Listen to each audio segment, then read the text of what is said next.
The wind screamed through Blackthorn Ridge like something alive and hunting. It tore across the Montana frontier with teeth made of ice, rattling the thick glass windows of the fortress and howling down chimneys that never seemed warm enough, no matter how much wood the servants fed into the fires. Inside the massive stone structure that dominated the valley like a judge's gavel, Celine Whitaker stood at her bedroom window, watching snow bury the world 1 inch at a time. She pressed her palm against the glass. Cold bit through immediately, but she didn't pull away. The cold was honest. It didn't pretend to be something else. 8 years, 8 winters, 8 springs that came too slowly and summers that died too fast. 8 years of walking through halls wide enough for 6 men to stand shoulder to shoulder, yet somehow never wide enough for her and Riker to pass without one of them changing direction. 8 years of meals eaten in silence, of conversations that stayed frozen in her throat, of lying alone in a bed big enough for a family she'd never have. Behind her, the bedroom was exactly as it had been yesterday, and the day before that, and every day since she'd arrived at Blackthorn Ridge as a bride of 19, wearing her mother's pearls and believing duty would eventually grow into something warmer. The pearls were in a drawer now. She couldn't remember the last time she'd worn them. "Mrs. Holloway." The voice came from the doorway, quiet and careful. Martha, the head housekeeper, stood with her hands folded, her face weathered as the wooden beams holding up the fortress. "Dinner will be ready in an hour." Celine didn't turn from the window. "Will Mr. Holloway be joining us?" The pause told her everything. "He's asked for a tray in his study, ma'am. The Denver contracts need his attention." "Of course they do."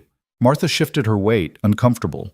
At 63, she'd served the Holloway family since Riker's mother was alive, back when the fortress had held laughter and noise and the chaos of children running through rooms that now stood empty.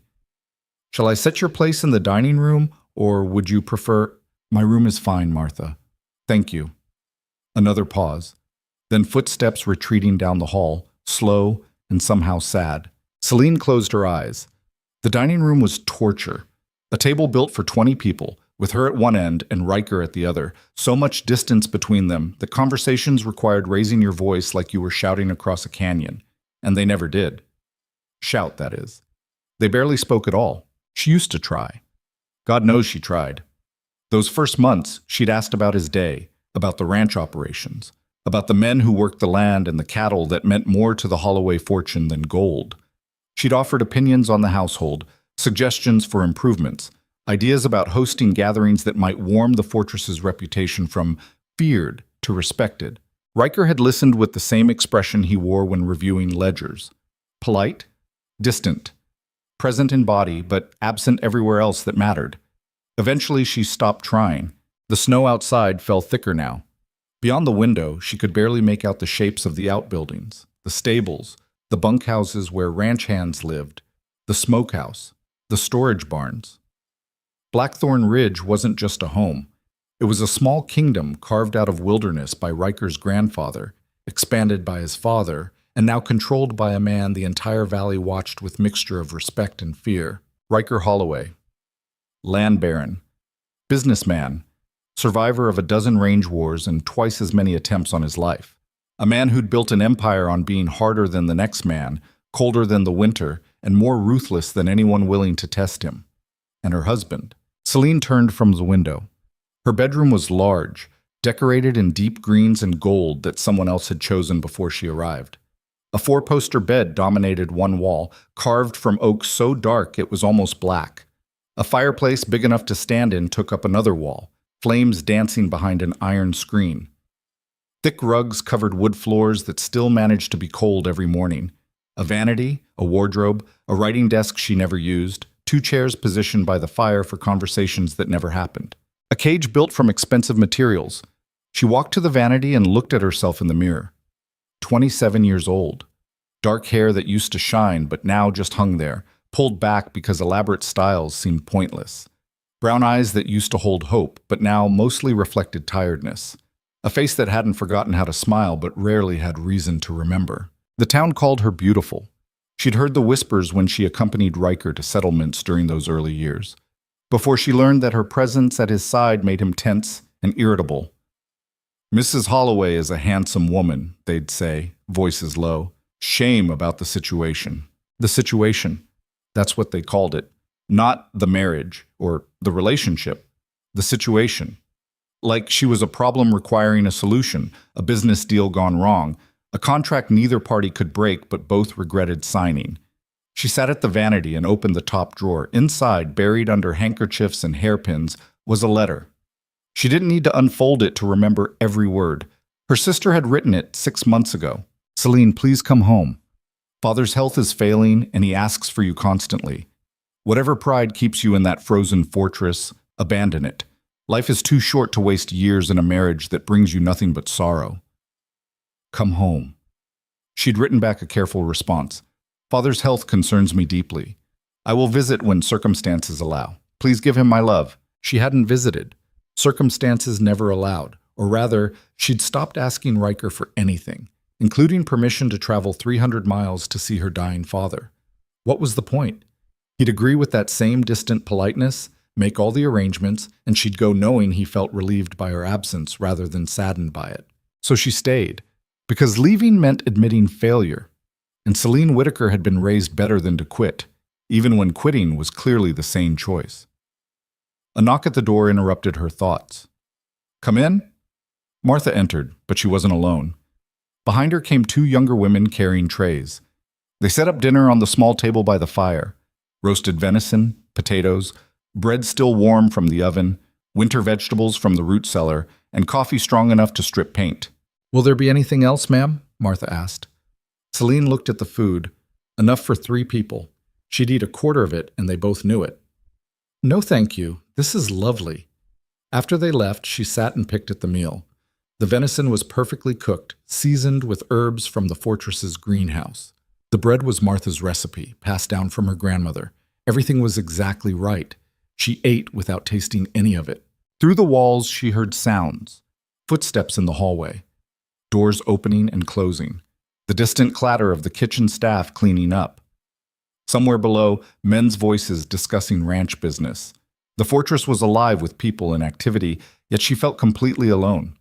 This was her life. Had been her life. Would continue being her life until one of them died. The thought arrived with startling clarity. That's how this ended. Death. Not divorce. Impossible for people like them. People with family names that meant something and reputations to protect. Not separation. Equally impossible when your husband owned everything within 100 miles and controlled the economy of every settlement in the valley. Death was the only exit from this particular cage. She set down her fork and stared into the fire. Maybe that's why she felt so cold all the time. She was already dying, just taking her time about it.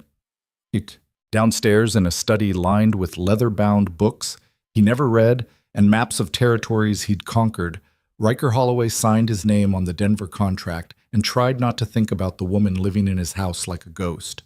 He'd heard Martha's footsteps pause at Celine's door, heard the quiet exchange, heard the defeat in Martha's voice when she descended the stairs and muttered to the cook, "Another meal alone for Mrs. Holloway. That poor girl." Poor girl. As if Celine was a victim instead of exactly what she'd agreed to be 8 years ago. Riker threw down the pen harder than necessary.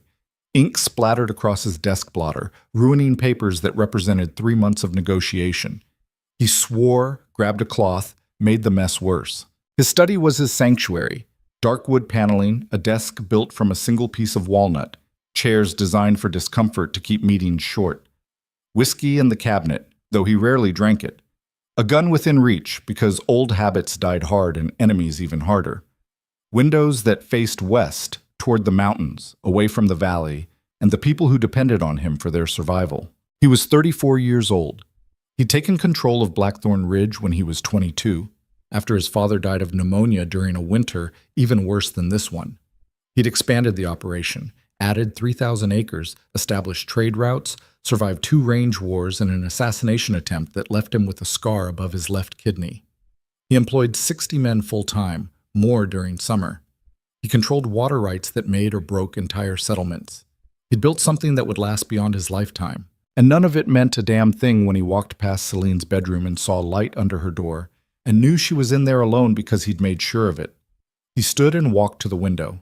Snow fell steadily, blanketing the valley in white that would turn gray and ugly within days. Winter in Montana wasn't beautiful. It was brutal. Survival wasn't guaranteed.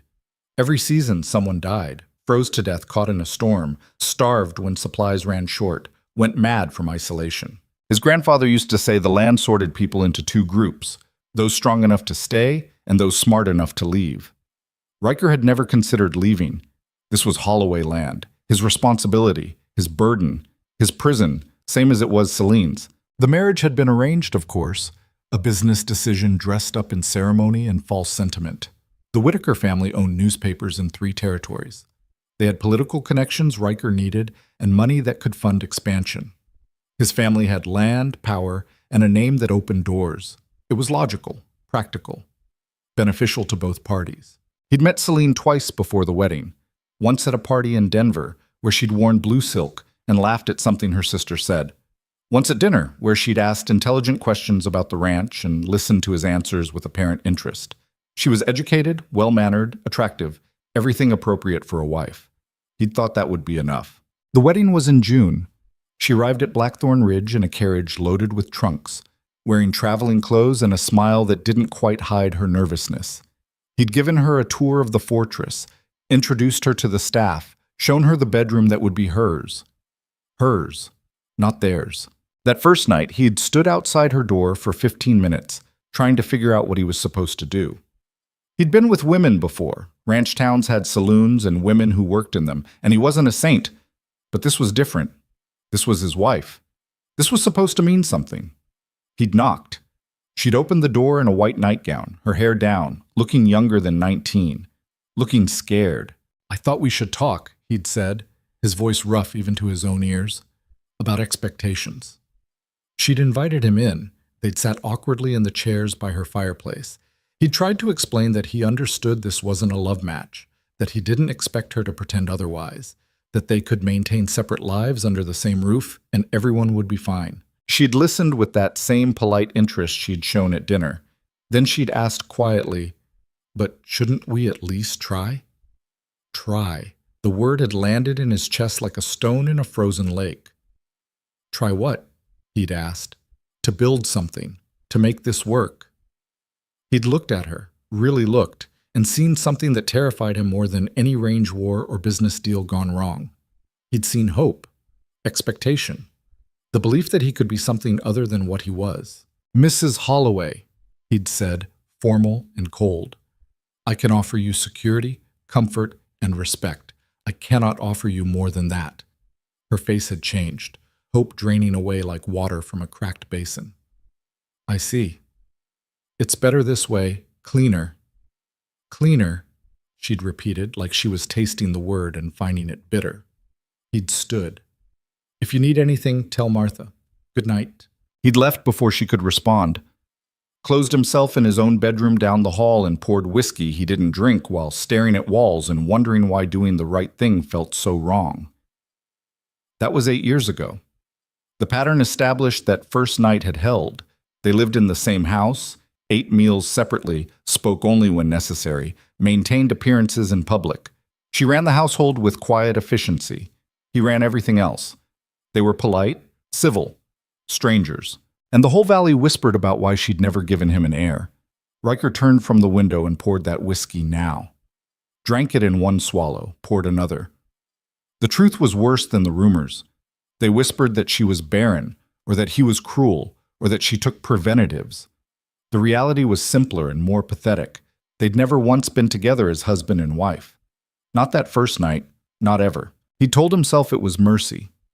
She hadn't wanted to be here, hadn't wanted him. Forcing himself on her would have made him no better than the brutal men he despised. So he'd stayed away, maintained distance, kept everything cold and clean and uncomplicated. Except it hadn't stayed uncomplicated. Somewhere along the way, distance had calcified into something harder. Silence had become its own language. And the woman living in his house had faded from real to ghostly, a presence he felt everywhere but never touched. He heard her sometimes. At night, when the fortress settled and everyone slept, he'd hear her walking, pacing her bedroom like a caged animal. He'd stand in his own room with his ear against the wall, listening to footsteps that never came toward his door, and hate himself for not crossing the hallway and knocking. But what would he say? "I'm sorry I've given you a life you didn't want"? I'm sorry I'm better at running empires than relationships. I'm sorry I'm exactly the cold bastard everyone says I am. A sharp knock interrupted his thoughts. Come. The door opened. James Garrett, his foreman and the closest thing he had to a friend, stepped inside. 50 years old, weathered as saddle leather, sharp-eyed and sharper-tongued. He'd worked for Riker's father and knew where all the bodies were buried, metaphorically and otherwise. Denver contracts finished? James asked, closing the door behind him. Signed and ready to ship. We'll send them with the supply wagon next week. Assuming the pass stays clear. James walked to the window, studied the snow. This keeps up. We'll be locked in until March. We've been locked in before. Not with him coming home. Riker's hand tightened on his glass. When? Telegram came this afternoon. 2 weeks, maybe 3, depending on weather. James turned from the window, his expression unreadable. Your brother's coming home, Riker, after 5 years. You ready for that? Cade. His younger brother by 3 years. The reckless one. The charming one. The one who'd challenged their father's rules one too many times and gotten himself exiled for it. The one who'd written exactly 4 letters in 5 years, each one shorter and less apologetic than the last. I don't have a choice about being ready, Riker said flatly. It's his home, too. Is it? James's voice was careful. Way I remember, you told him if he left, he shouldn't bother coming back. I was angry. You were right. He nearly destroyed everything with that stunt, cost us 2 contracts and a partnership that took years to rebuild. Riker remembered. Cade had gotten drunk, started a fight with the son of their biggest cattle buyer, and nearly killed him. The fallout had been catastrophic. Riker had given Cade an ultimatum. Stay and accept consequences, or leave and stay gone. Cade had left. People change, Riker said, though he didn't believe it. James snorted. Not that much they don't. Cade was wild then, and he's probably wilder now. You bring him back into this fortress, into this valley, and things are going to shift. People will watch, rivals will probe for weakness, and your wife, leave her out of this. Can't do that. She lives here too. Cade's going to notice what everyone else notices. And what's that? James gave him a look that was equal parts pity and frustration. That you've locked yourself and that poor woman in a cage neither of you deserves. That this fortress is colder inside than out. That something's got to break eventually, and when it does, it's going to be loud. Riker set down his glass with controlled force. Is there anything else? Yeah, Martha asked me to mention that Mrs. Holloway ate alone again tonight. 4th time this week. Woman's wasting away to nothing, and everyone's pretending not to notice. I'm aware of the situation. Are you? Because from where I stand, you're working real hard to stay unaware. James moved toward the door, then paused. Your grandfather built this place with his bare hands. Your father defended it with blood. You've expanded it with brains and guts. But none of that means anything if you let it stay empty of everything that makes a house a home. You think on that. He left before Riker could respond. The study fell quiet again. Riker stood alone with his whiskey and his contracts and the sound of snow hitting windows. James was wrong. The fortress wasn't empty. It was full of staff, of history, of purpose. But as Riker stood there listening to the wind howl and the old building creak, he couldn't shake the feeling that James was also right. Besides, 3 floors above Riker's study, in a narrow bedroom in the servants' wing, Martha sat on her bed and wrote a letter she'd never send. Dear Mrs. Holloway's mother, your daughter is dying. Not quickly, not obviously, but dying all the same. She walks these halls like a woman already buried, and none of us knows how to save her. I've served this family for 40 years. I watched Riker grow from boy to man, and he's the finest employer I've ever had. Fair, generous, honorable in every way except one. He doesn't know how to love. Maybe nobody taught him. Maybe the frontier beat it out of him. Maybe he's scared of it. I don't know. But I watch him pretend not to watch her, and I watch her pretend not to hope he's watching, and I'm too old and too tired to keep witnessing this particular slow-motion catastrophe. Something's got to give. Cade's coming home, and that boy's always been gasoline looking for a match. When he sees what's happening here, he's going to light fires nobody's prepared to handle. I'm afraid of what happens next, but I'm more afraid of what happens if nothing changes at all. She folded the letter and tucked it into her Bible, where she kept all the letters she wrote and never sent. Then she prayed, not to save the marriage, but to save the people trapped inside it before the cold claimed them both. Tick.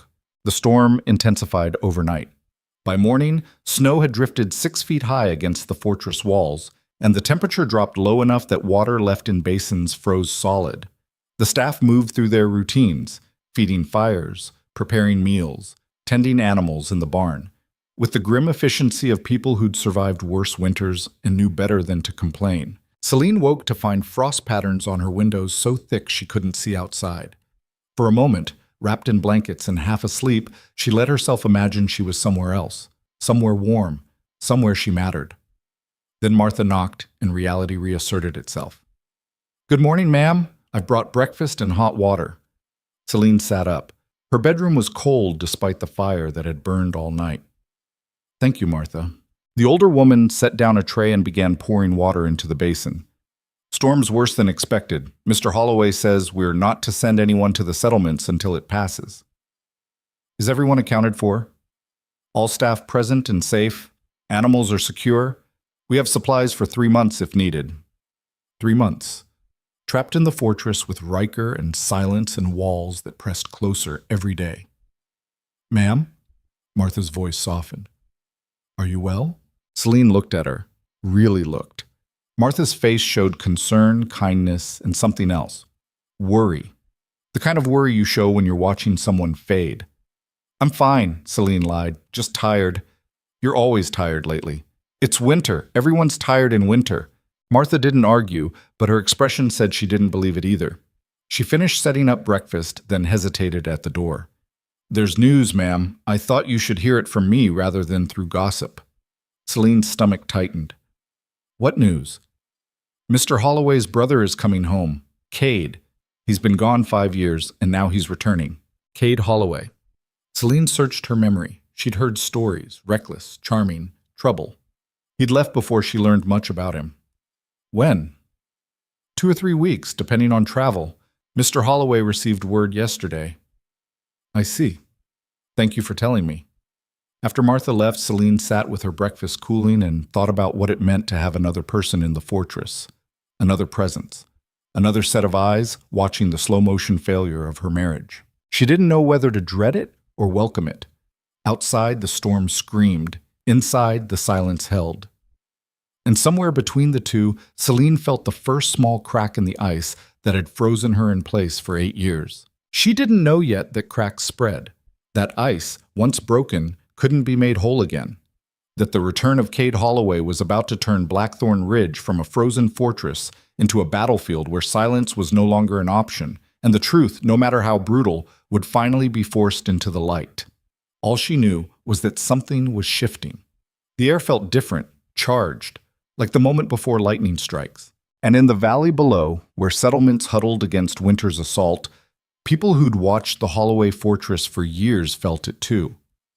Something was changing at Blackthorn Ridge. Something was breaking.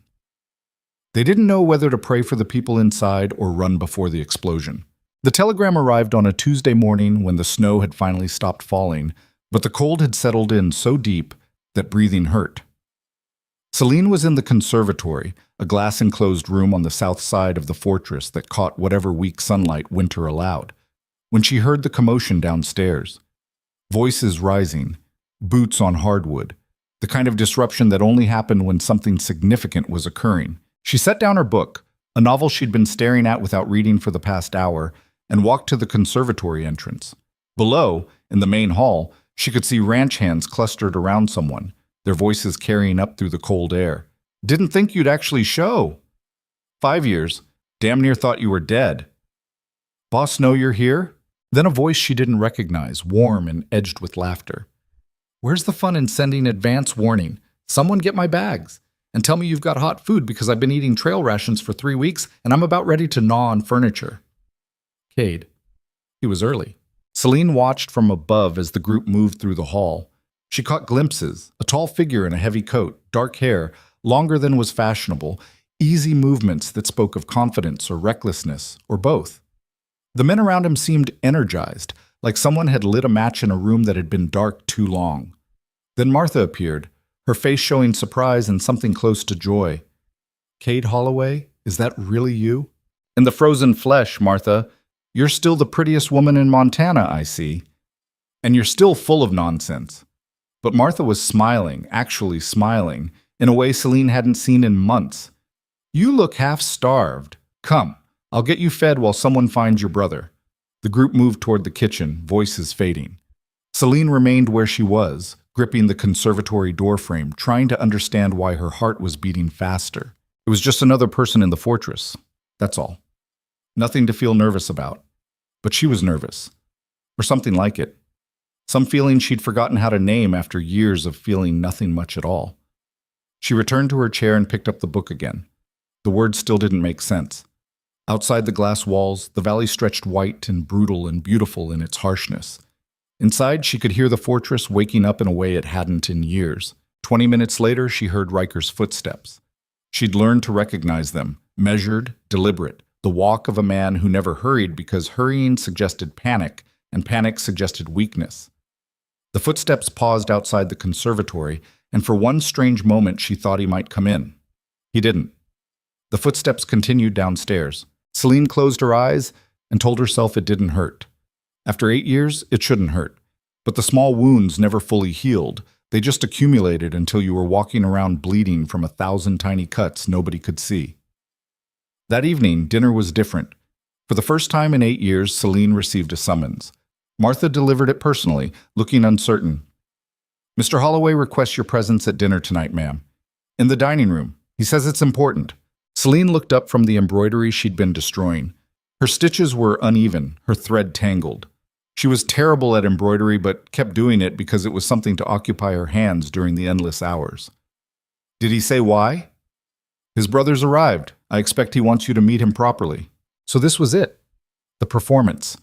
The dutiful wife appearing beside the powerful husband to present the illusion of a functional marriage. She'd done it before at formal gatherings in the settlements, standing beside Riker while he conducted business, smiling and nodding and pretending they hadn't spent the entire carriage ride in silence. Tell him I'll be there, Celine said quietly. After Martha left, she sat staring at her ruined embroidery. Then, in a sudden burst of frustration, she threw it into the fire and watched it burn. An hour later, she descended the stairs wearing a dark green dress that made her look paler than she was. She'd taken time with her hair, then undone it and pulled it back simply, refusing to perform more than absolutely necessary. Her reflection in the hallway mirror showed a woman who looked composed and empty. Good enough. The dining room doors were open, light and voices spilling out.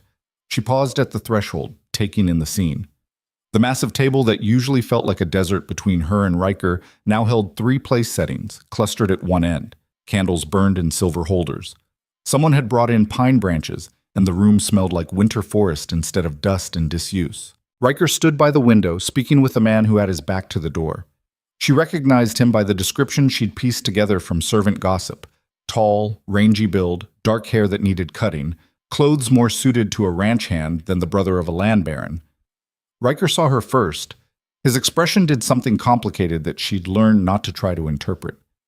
Celine, not Mrs. Holloway, just her name, said in that careful tone he used when other people were present, and he needed to maintain the fiction that they were actually married in any meaningful sense.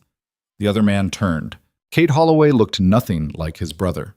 Where Riker was built solid and moved with controlled precision, Cade was leaner and looser, like he'd never learned to hold himself rigid against the world. His face was handsome in a way that probably caused problems. Sharp cheekbones, strong jaw, eyes that were too knowing and currently studying her with undisguised interest. So you're the famous Mrs. Holloway, Cade said, and his voice matched his appearance. Easy, warm, dangerous in its friendliness. 5 years of letters that mentioned you exactly 3 times, and even then only in the context of wife as well. I was starting to think Riker had invented you. Celine felt her face heat. She wasn't used to being looked at. Not like this. Not like she was visible. Mr. Holloway, welcome home. Cade, please. We're family after all. He crossed the room with quick strides and took her hand, not shaking it, but holding it briefly with both of his own. His hands were warm. When was the last time someone had touched her? And my brother's manners have apparently frozen along with everything else. You look cold. Are you cold? This place is like a tomb. Cade, Riker's voice carried warning. What? It's true. I've been back 4 hours and I've already added 3 layers. Cade released Celine's hand and turned to his brother. When did you decide that suffering was a virtue? Because I remember when this place felt like a home instead of a prison. Things change when you're not here to set them on fire. The words were harsh, but something in Riker's tone made them almost affectionate. Almost. Celine watched the two brothers face each other and saw something she couldn't name. History. Resentment. The kind of bond that survives years of absence and comes back snarled but unbroken. Should we sit? She asked, her voice quieter than she intended. Before the food gets cold? Dinner was the strangest meal Celine had experienced since arriving at Blackthorn Ridge. Cade talked constantly, filling the silence that usually dominated the dining room with stories about his travels. He'd been everywhere, California, Texas, even down to Mexico. He'd worked ranches, hired his gun a few times, played poker in towns with names like Last Chance and Devil's Creek. Nearly got married in Santa Fe, he said, cutting into venison with the enthusiasm of someone who'd been hungry too long. Beautiful woman, daughter of a cattle baron, twice as mean as Riker. Lasted 3 weeks before she realized I was trouble and her father threatened to shoot me. Probably the smartest decision she ever made. You always did have a talent for finding trouble, Riker said. Talent implies effort. I don't have to look for it. It just appears. Like magic. Cade turned to Celine. What about you, Mrs. Holloway? Do you find trouble, or does it find you? The question was casual, but his eyes weren't. He was watching her carefully, like he could see past the composed exterior to whatever was breaking underneath. I avoid it, Celine said carefully. Trouble rarely leads anywhere productive. Depends on your definition of productive. Some of my best memories involve terrible decisions. Cade took a drink of wine, then added, though looking around this fortress, I'm guessing terrible decisions aren't encouraged here. They're not, Riker said flatly. Explains a lot. The tension that had been building snapped tighter. Celine felt it across the table, saw Riker's jaw tighten, and Cade's smile sharpen. They were heading toward an argument, the kind that would turn dinner into a battlefield. How long are you planning to stay? She asked quickly, redirecting before things escalated. Cade shifted his attention back to her. Honestly, I don't know. Came back because I was tired of running, and this is home, whether my brother wants me here or not. But I haven't figured out the long-term plan yet. There are positions available, Riker said carefully. If you're interested in working. Working for you, you mean? Working with me. There's a difference. Is there? Cade leaned back in his chair. Because from where I sit, everything in this valley works for you. You're the sun and the rest of us are just planets in orbit, hoping you don't decide to burn us out. Celine saw Riker's expression close down, watched him retreat behind the cold mask he wore when emotions threatened. She'd seen it 1,000 times, but this time it bothered her more than usual. Why couldn't he just fight back? Why couldn't he just feel something visible instead of locking everything away? That's not fair, she said, and both men looked at her in surprise. She'd barely spoken all dinner, and now she was defending Riker? Your brother works harder than anyone. Everything he does is for this ranch, this valley. If people depend on him, it's because he's proven he won't let them down. Silence fell. Cade studied her with renewed interest. Riker looked stunned, like she'd suddenly started speaking a language he didn't know. Well, Cade said finally, there's fire under that ice after all. Good. I was starting to worry my brother had married a statue. Celine felt her face burn. She set down her fork with shaking hands. Excuse me, I'm not feeling well. She stood and walked out before either of them could respond. Her footsteps echoed in the hallway as she climbed the stairs, faster and faster, until she reached her room and closed the door behind her with more force than necessary. Inside, the fire had burned low. She didn't bother building it back up. Instead, she stood at the window, pressing her forehead against the cold glass, trying to understand why she was shaking. She'd defended Riker. After 8 years of silence, after he'd given her nothing but distance and empty courtesy, she'd defended him. And the worst part was, she'd meant it. She did believe he worked hard, that he carried responsibilities that would break lesser men, that he wasn't the cruel tyrant some people claimed. But that didn't make their marriage less of a failure. It just made the failure more complicated. A soft knock interrupted her thoughts. Ma'am? It's Martha. May I come in? Celine opened the door. Martha entered with a tea tray and enough worried mothering to make Celine want to cry.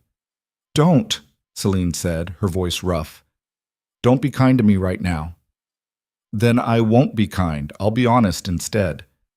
Martha set down the tray and turned to face her. That man downstairs, Cade Holloway, he's going to stir things up. He's always been good at seeing what others want to ignore, and right now he's seeing what we've all seen for years. What's that? That you're dying inside this fortress, and Mr. Holloway's pretending not to notice even though it's killing him too. Celine shook her head. Riker doesn't care. He's made that very clear. Has he? Because from where I stand, he cares too much and doesn't know what to do about it. So he does nothing, which is worse than doing the wrong thing. Why are you telling me this? Martha's expression softened. Because someone needs to. And because Cade's return is going to force issues that have been buried too long. You can keep pretending nothing's wrong, or you can face the truth before it explodes in everyone's face. Your choice. After Martha left, Celine sat with her tea cooling and thought about choices. She'd made one 8 years ago when she agreed to marry Riker Holloway. She'd made another every day since when she accepted the loneliness and silence as the price of duty. Maybe it was time to make a different choice. She didn't know what that would look like yet, but something had shifted tonight. Some door that had been closed had cracked open, and she couldn't make herself close it again. Downstairs, Riker and Cade sat in uncomfortable silence after Celine's departure. The dining room felt larger and colder without her presence, which made no sense since she'd barely spoken. You want to tell me what that was about? Cade finally asked. What? Your wife defending you, then running out like the room was on fire. The whole thing felt... Cade searched for words. Wrong. Like watching actors perform a script nobody remembers writing. Riker stood and walked to the sideboard, poured whiskey he didn't want. You've been gone 5 years. Things change. Do they? Because from what I can see, nothing's changed except everyone's gotten sadder. Cade joined him at the sideboard, took the bottle, poured his own glass. I remember when this place had life in it. When Father was alive and Mother was running household, and you weren't locked up tighter than a bank vault. What happened? I grew up.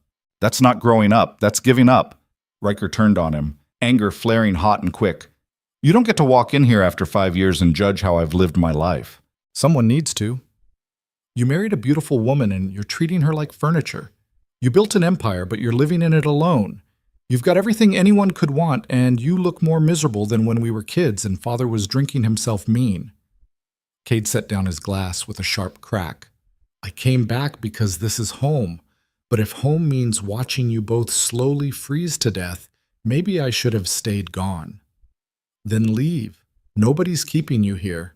Except I am staying, because someone needs to care enough to tell you the truth, even if you don't want to hear it.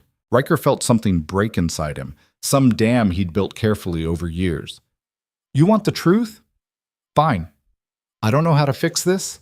I don't know how to be what she needs. I don't know how to be anything other than what I am, and what I am is apparently not enough. So I do my job, I keep everyone safe and fed and employed, and I accept that I failed at the one thing that was supposed to be simple. Happy now? The confession left him breathless. He'd never said it out loud before, never admitted to anyone, including himself, that he'd failed, that he was failing, that he'd taken a young woman's life and turned it into a prison sentence. Cade looked at him for a long moment. Then he did something unexpected. He laughed.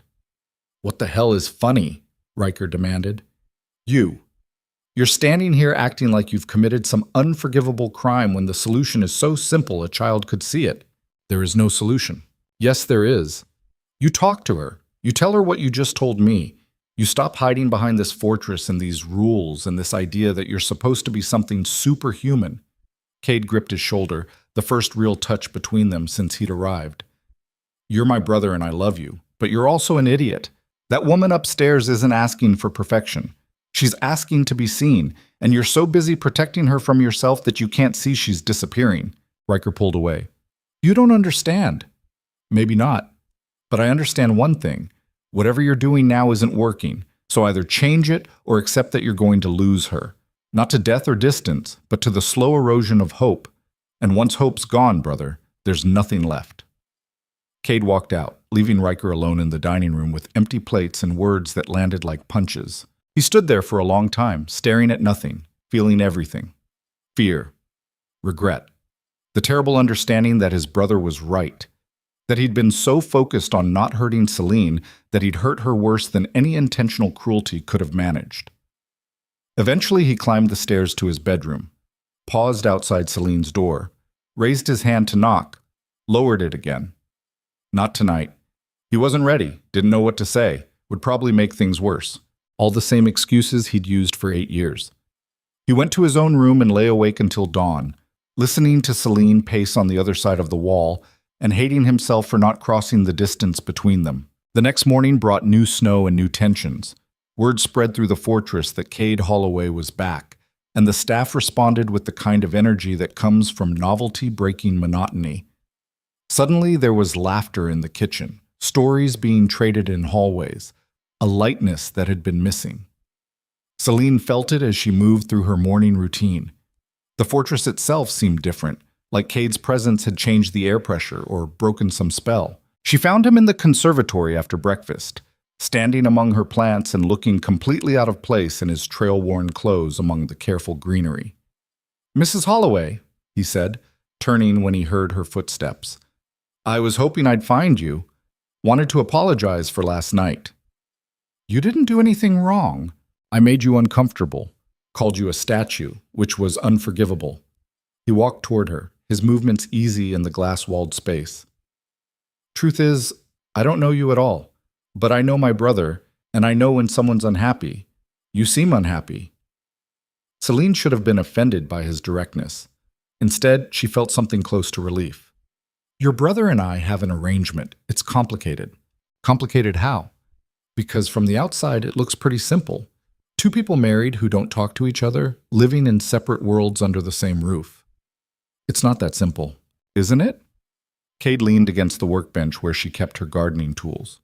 "Look, I know I'm the reckless brother, the troublemaker, the one who left and stayed gone because staying was too hard, but I also know what it looks like when someone's given up hope.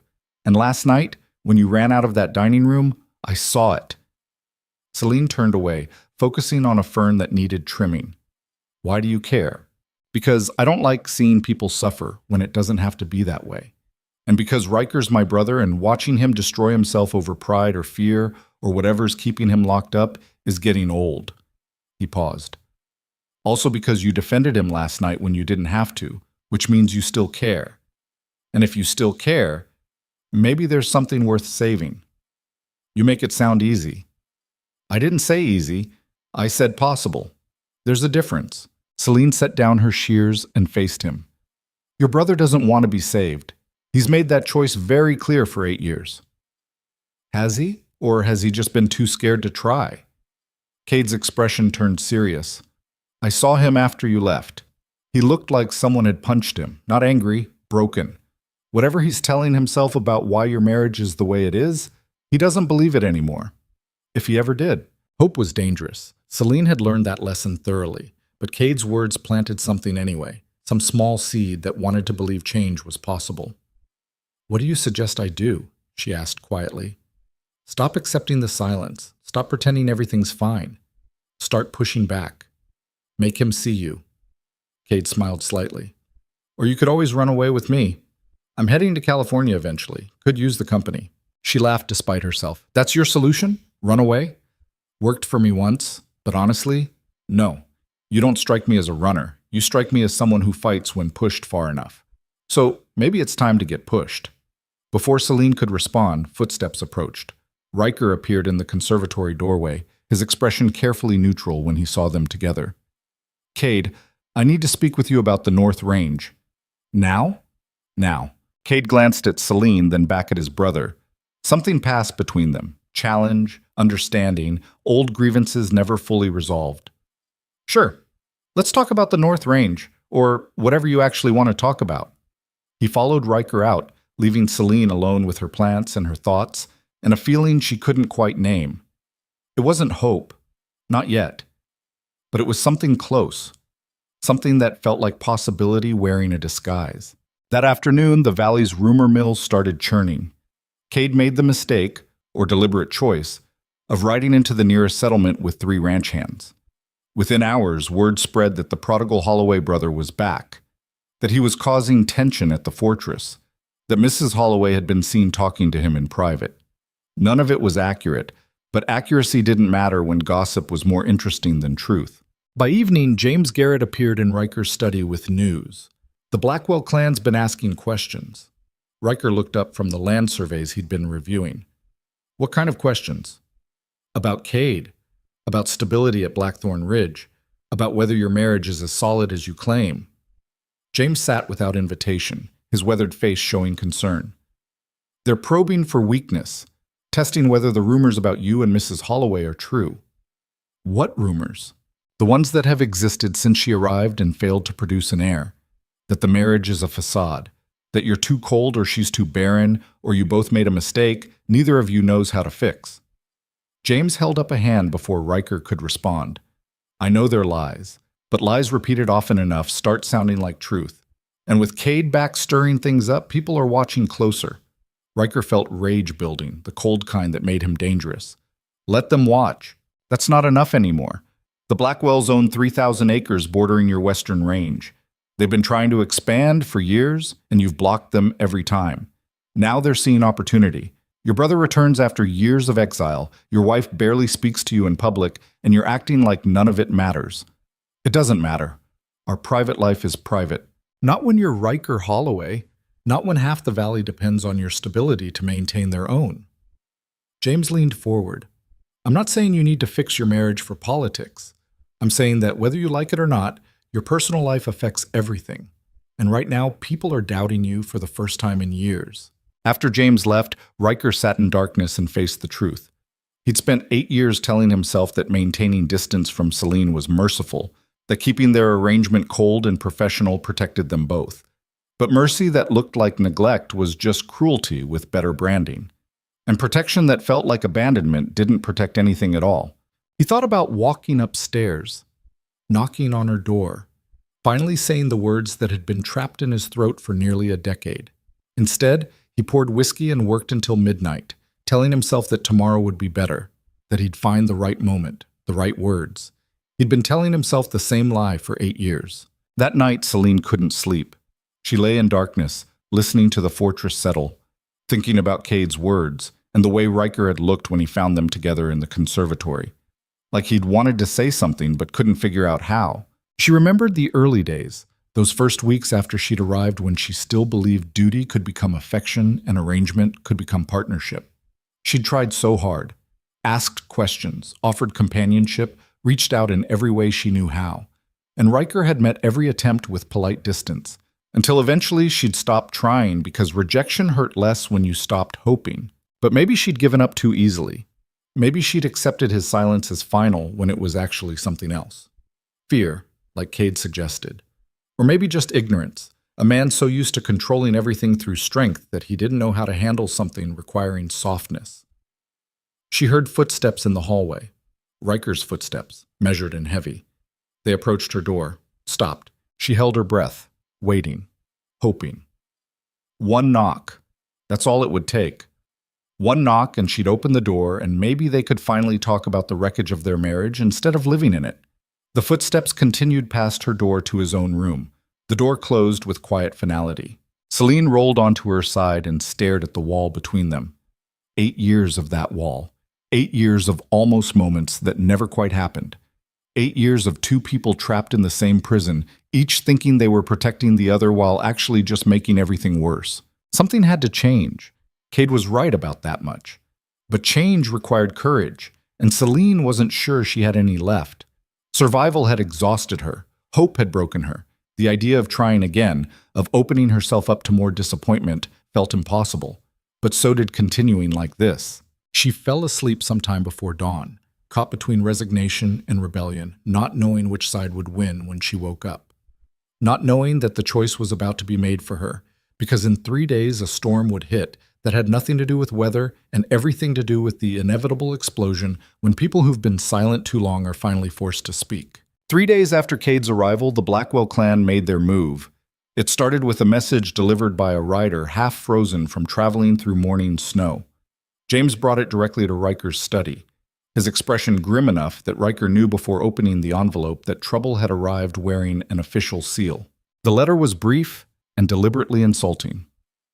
Thomas Blackwell, patriarch of the neighboring ranch and a man who'd resented Holloway dominance for 2 decades, was demanding a meeting to discuss boundary disputes and water rights that have been ignored too long. The subtext was clear. He thought Riker was distracted, weakened by personal problems, vulnerable enough to push. "He's testing you," James said, standing by the window. "Wants to see if the rumors about instability here have teeth." Riker read the letter again, searching for angles. The boundaries were settled 5 years ago. There's no dispute. There is if he decides to create one. And with spring coming, water rights are always contentious. James turned from the window. "He's picked his moment carefully. Your brother just returned. The whole valley's talking about your marriage, and you've been distracted enough that people noticed. He thinks you're off balance." Then he's wrong. Is he? Because from where I stand, you've been off balance for years. You've just been good at hiding it. The truth of that statement hit harder than Riker wanted to admit. He set down the letter with careful precision, fighting the urge to crumple it. "Set up the meeting. Here, not at his place. 3 days from now. Make sure he knows we're not coming to him." "You're bringing Mrs. Holloway?" The question surprised him. "Why would I bring her?" "Because Blackwell will have his wife there. They always present as a united front, and it's one of his strengths. Man's a viper, but his marriage is solid and everyone knows it." James paused. "Showing up without your wife sends a message about the state of yours." Riker wanted to argue, wanted to say that Celine's presence or absence was irrelevant to business. But James was right. Perception mattered. And right now the perception was that Riker Holloway's personal life was falling apart, which made him weak, which made him a target. "I'll discuss it with her," he said finally. "Will you? Because discussing things with your wife doesn't seem to be something you do much of." James's voice carried no judgment, just observation. "Maybe start there. Talk to the woman you married. See if she wants to help, or if she'd rather watch you handle everything alone like you have been." After James left, Riker sat at his desk and stared at nothing. Talk to Celine. Simple advice that felt impossible. They'd mastered the art of not talking, perfected silence into a routine so established that breaking it required more courage than facing down armed rivals. But James was right. This wasn't just about business anymore. This was about their lives, their futures. The question of whether they could continue existing in the same space without eventually destroying each other through sheer accumulated neglect. He stood, walked to the door, then stopped. What would he even say? How did you start a conversation with someone you'd been avoiding for 8 years? Where did you begin unpacking that much failure? Footsteps in the hallway interrupted his thoughts. Kate appeared, looking windblown and energized from riding. "Just came from the northern settlement. People are talking." "People are always talking. Not like this." "The Blackwells have been spreading rumors, saying you're losing control, that your brother came back because the family's falling apart, that Mrs. Holloway's miserable and everyone knows it." Kate dropped into a chair without invitation. "They're building a narrative, brother, and if you don't counter it, it's going to stick." Riker felt rage building again, the cold, methodical kind that made him dangerous. "Let them talk. I've dealt with worse." "Have you?" "Because usually when people attack, it's your business or your land. This time they're attacking your marriage, your wife. That's different. Celine has nothing to do with any of this." "Doesn't she?" Cade leaned forward. "She's been part of this from the beginning. You married her for political reasons, kept her at arm's length for personal ones, and now everyone's watching to see if the arrangement's about to collapse. That makes her relevant, whether you like it or not. I don't need you to tell me how to handle my marriage." "Clearly you do, since you've been mishandling it for years." Cade's voice sharpened. "I love you, but I'm not going to watch you destroy yourself through stubbornness. You want to fight the Blackwells? Fine, but you can't do it while pretending your personal life doesn't matter. Everything's connected, and right now the weakest part of your armor is the wife you won't talk to and the marriage you won't fix." Riker wanted to throw him out, wanted to retreat into the cold control that had served him so well for so long. But something stopped him. Maybe exhaustion. Maybe the slow realization that everyone around him could see what he'd been denying. Maybe just the weight of 8 years of mistakes piling up until he couldn't carry them anymore. "What do you suggest I do?" he asked quietly. Talk to her. Actually talk. Not about household management or social obligations, but about what went wrong and whether either of you wants to fix it. Cade stood. And do it before the Blackwell meeting, because if you show up without her or with the same cold distance everyone's used to seeing, you're handing them exactly what they want. That evening, Riker stood outside Celine's door for the third time in as many days. This time he forced himself to knock before he could retreat. Silence. Then footsteps. The door opened and Celine stood there in a simple dress, her hair down, looking surprised and wary and tired. Riker. His name and her voice sounded strange. They were formal with each other, even in private, Mr. Holloway and Mrs. Holloway, like they were business associates instead of people who'd promised to build a life together. I need to speak with you, he said, his voice rougher than intended. May I come in? She hesitated, and in that pause he saw 8 years of disappointment, 8 years of doors that stayed closed and conversations that never happened. Then she stepped back. Of course. Her room looked the same as it always did, neat, organized, empty of personal touches beyond the minimum. It could have been a guest room except for the embroidery hoop on the chair and the book on the nightstand. Evidence of someone living there, but barely. He'd done this to her, reduced her to existing instead of living. There's a situation developing, he started, then stopped. This wasn't how he wanted to begin. Not with business, not with obligation. No, that's not... I need to say something first. Celine sat in one of the chairs by the fireplace, her hands folded in her lap, waiting, guarded. All right, I've been a coward. The words came out harsh, unpolished. He wasn't good at this. Didn't have practice confessing failure. 8 years ago, I told myself I was protecting you by keeping distance between us, that you didn't want this marriage any more than I knew how to have one, so the kind thing was to leave you alone. But I was wrong. I wasn't being kind, I was being afraid. And I let that fear turn into habit, and habit into years, until we ended up here. Living separate lives, barely speaking, pretending we have a marriage when we both know it's a lie. Celine stared at him like he'd started speaking another language. Her composure cracked, showing something raw underneath. Why are you saying this now? Because I can't keep pretending anymore. Because the Blackwells are using our situation as ammunition.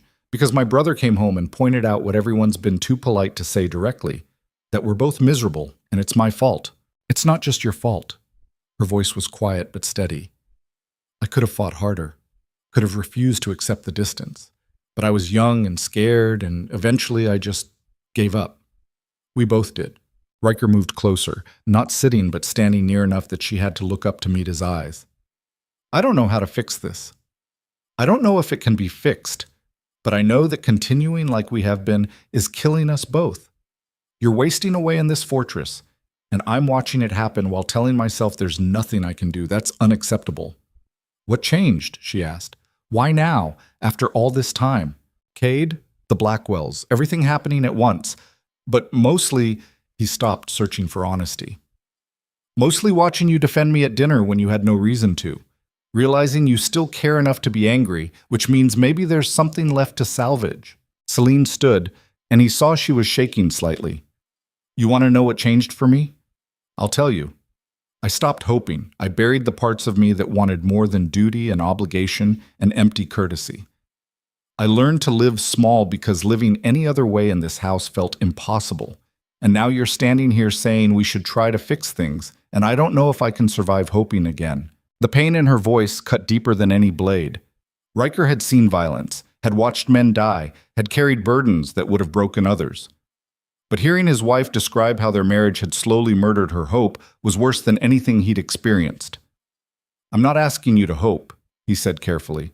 I'm asking if you're willing to fight, not for what we were supposed to be, but for what we might become if we stop hiding from each other. And if we fail, then at least we'll fail honestly instead of living this lie. He paused, then added what scared him most. The Blackwells want a meeting in 3 days. They're testing our stability, looking for weaknesses. James says I should bring you, show a united front, but I won't ask you to perform for politics if you can't stand to be near me. That's your choice. Celine was quiet for a long moment, her expression unreadable. Then she said something that surprised him. I'll go. Not because of the Blackwells or Valley politics, but because I'm tired of hiding too.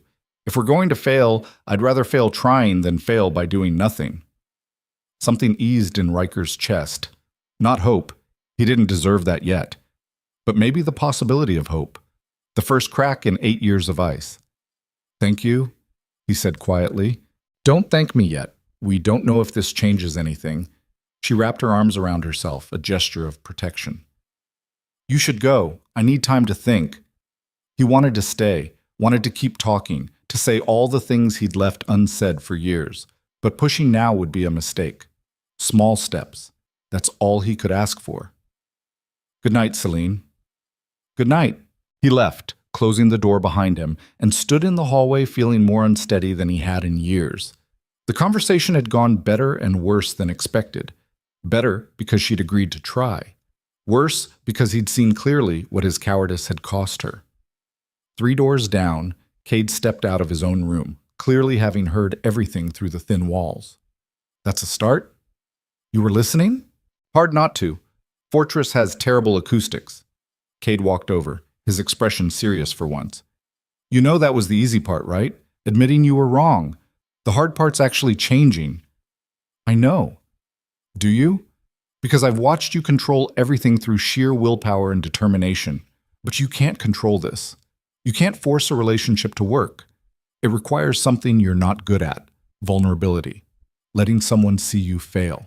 Riker leaned against the wall, suddenly exhausted. Why did you really come back, Cade? Honestly? I missed home. Missed family. Spent 5 years running and realized I was just running in circles. Cade smiled slightly. Also, maybe I wanted to see if my cold, controlled brother was actually human underneath all that armor. Turns out you are. That's progress. Doesn't feel like progress. Feels like everything's falling apart. Maybe it needs to fall apart before you can rebuild it properly. Cade clapped his shoulder. Get some sleep. You look terrible. After Cade left, Riker went to his room but didn't sleep. He lay awake listening to sounds from Celine's room, movement, footsteps, the window opening briefly, then closing again. She was restless too. Both of them trapped in separate rooms, separate lives, trying to figure out if 8 years of mistakes could be undone or if they'd waited too long. Morning arrived gray and cold. Word had spread about the upcoming Blackwell meeting, and the fortress buzzed with nervous energy. Ranch hands speculated about what Thomas Blackwell wanted. Kitchen staff gossiped about whether Mrs. Holloway would attend. Everyone could sense something building, some confrontation that would settle more than just business disputes. Celine spent the morning in the conservatory, pretending to tend plants while actually trying to understand what she'd agreed to. Fighting for a marriage that had never really existed. Standing beside a man who'd kept her at distance for 8 years. Opening herself up to more disappointment. She must be losing her mind. You're going to kill that fern if you keep cutting it, Martha said from the doorway. Celine looked down. She'd trimmed the same branch 3 times, leaving it bare and damaged. I'm distracted. So I see. Martha entered with tea and the kind of knowing expression that made Celine both grateful and uncomfortable. Heard Mr. Holloway visited your room last night. Long conversation according to the staff who weren't supposed to be listening. News travels fast. Always does in this place. Too many people with too little to occupy them except other people's business. Martha set down the tea tray. You going to tell me what happened, or should I rely on gossip? Celine set down her shears and faced the older woman who'd been more mother than employer for 8 years. He apologized. Said he'd been a coward. Asked if I was willing to try to fix things. And I said yes, even though I don't know what that means or how to do it, or if it's even possible after this much time. Martha sat in the other chair, moving with the careful precision of someone whose bones ached in cold weather. Love me or hate me for saying this, but I'm going to anyway. That man upstairs has made mistakes, big ones. But he's trying now, and trying counts for something. Question is whether you can meet him halfway, or if you're too hurt to risk it. I don't know if I can trust him. Then don't. Not yet. Trust has to be earned back, and that takes time. Martha poured tea with steady hands. But you can choose to stop actively retreating. That's not the same as trusting. That's just stopping the bleeding long enough to see if healing's possible. Celine took the offered tea and thought about bleeding. She'd been bleeding for years, small wounds that never closed, accumulating until she felt empty. The idea of stopping that process, even without guarantees of healing, was tempting in a way she didn't want to examine too closely. "The Blackwell meeting's in 3 days," she said quietly. "Riker wants me there. A united front." "And you'll go?" I said I would. She sipped tea that was too hot, welcoming the burn. "Though I suspect I'll regret it. These things never go well." Martha smiled slightly. "Maybe this time will be different. Stranger things have happened." That afternoon brought the first sign that strange things were indeed happening. Celine was in the library, searching for a book she'd never read, when she encountered Riker doing the same thing. They both froze, caught in the awkwardness of sharing space without the usual escape routes available. "I didn't realize you were in here," Riker said, his hand still on a shelf. "I can leave." "No, He stopped, visibly struggled with something, then said, "I'd like it if you stayed, if you're comfortable with that." Comfortable was a strong word, but Celine nodded and continued browsing, acutely aware of him across the room. They existed in silence for several minutes, the kind that usually felt oppressive but now just felt uncertain. I spoke with James about the Blackwell situation," Riker said eventually, not looking at her. "They're claiming water rights issues, but it's a pretext. What they really want is to test whether I'm vulnerable enough to push, whether family problems have made me weak." "Have they?" He turned to face her then, and she was struck by how tired he looked. "Yes, I've been distracted, made mistakes in judgment, let things slip that I normally wouldn't, but not because my family's falling apart, because I'm finally facing that it already did, and I don't know how to fix it." Celine set down the book she'd been holding. "What do you need from me at this meeting?" "Honestly, I don't know. Support, I suppose. The appearance that we're solid, even though we both know we're not. Another performance." "No." His voice was firm. "I'm done with performances. I need..." He struggled with the words. "I need my wife beside me. Not playing a role, but actually there. If you can do that without it costing you too much." The vulnerability in his admission caught her off guard.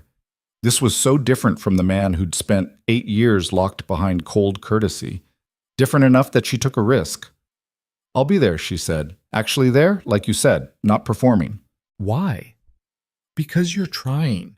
Because I'm tired of being angry. Because maybe Cade's right, and we've been so busy protecting ourselves that we forgot we're supposed to be on the same side." She paused. "And because the Blackwells sound insufferable, and I'd rather face them as a team than let them think they've won." Riker's expression shifted into something she hadn't seen before. Relief, maybe, or gratitude. "Thank you. Thank me if we survive it." That night, Celine woke from a nightmare she couldn't remember, but that left her shaking and gasping. The darkness felt alive, pressing in, suffocating. She'd had dreams like this before.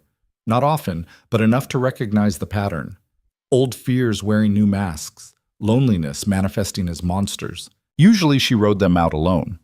Lit candles, paced her room, waited for dawn and the relative safety of daylight. But tonight something broke. Some dam she'd built carefully to contain 8 years of accumulated pain and fear and loneliness. She heard herself cry out before she could stop it. "Riker." Just his name, said in a voice she didn't recognize as her own. Desperate, raw, stripped of every defense she'd built. Footsteps. Running. Her door flew open and Riker stood there in shirt sleeves, hair disordered, looking panicked in a way she'd never seen. "What's wrong? Are you hurt?" Celine sat up, pulling blankets around herself, mortified. "I'm sorry. I didn't mean to. It was just a nightmare. Go back to sleep." But Riker didn't leave. He stepped inside, closing the door behind him, his eyes adjusting to the darkness. "You were crying." "I'm fine now." "You're not." He moved closer, stopping beside the bed, looking uncertain. "You're shaking." She was. Trembling so hard her teeth would have chattered if she let them. Tears on her face she hadn't felt falling. The nightmare was fading, but the emotions it triggered remained. Abandonment, loneliness, the terror of dying slowly while everyone pretended not to notice. "Please go," she whispered. "I don't want you to see me like this." "Like what?" "Human?"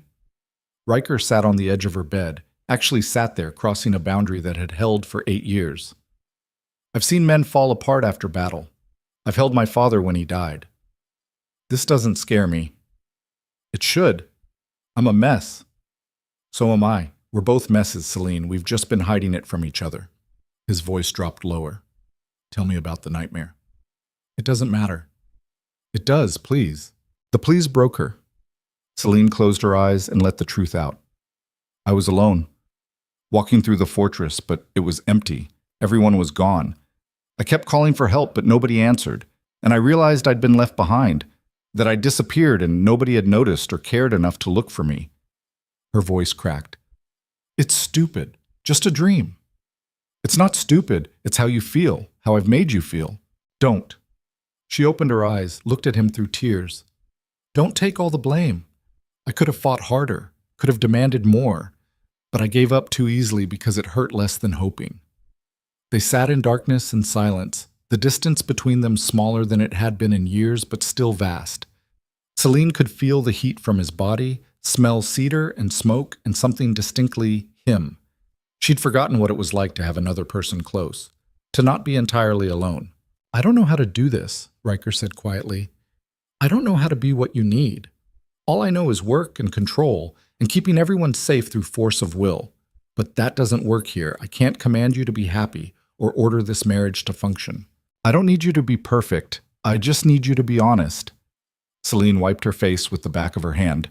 We can't build anything on lies and performance. If we're going to try, it has to be real, even when real is ugly and hard. I can do honest.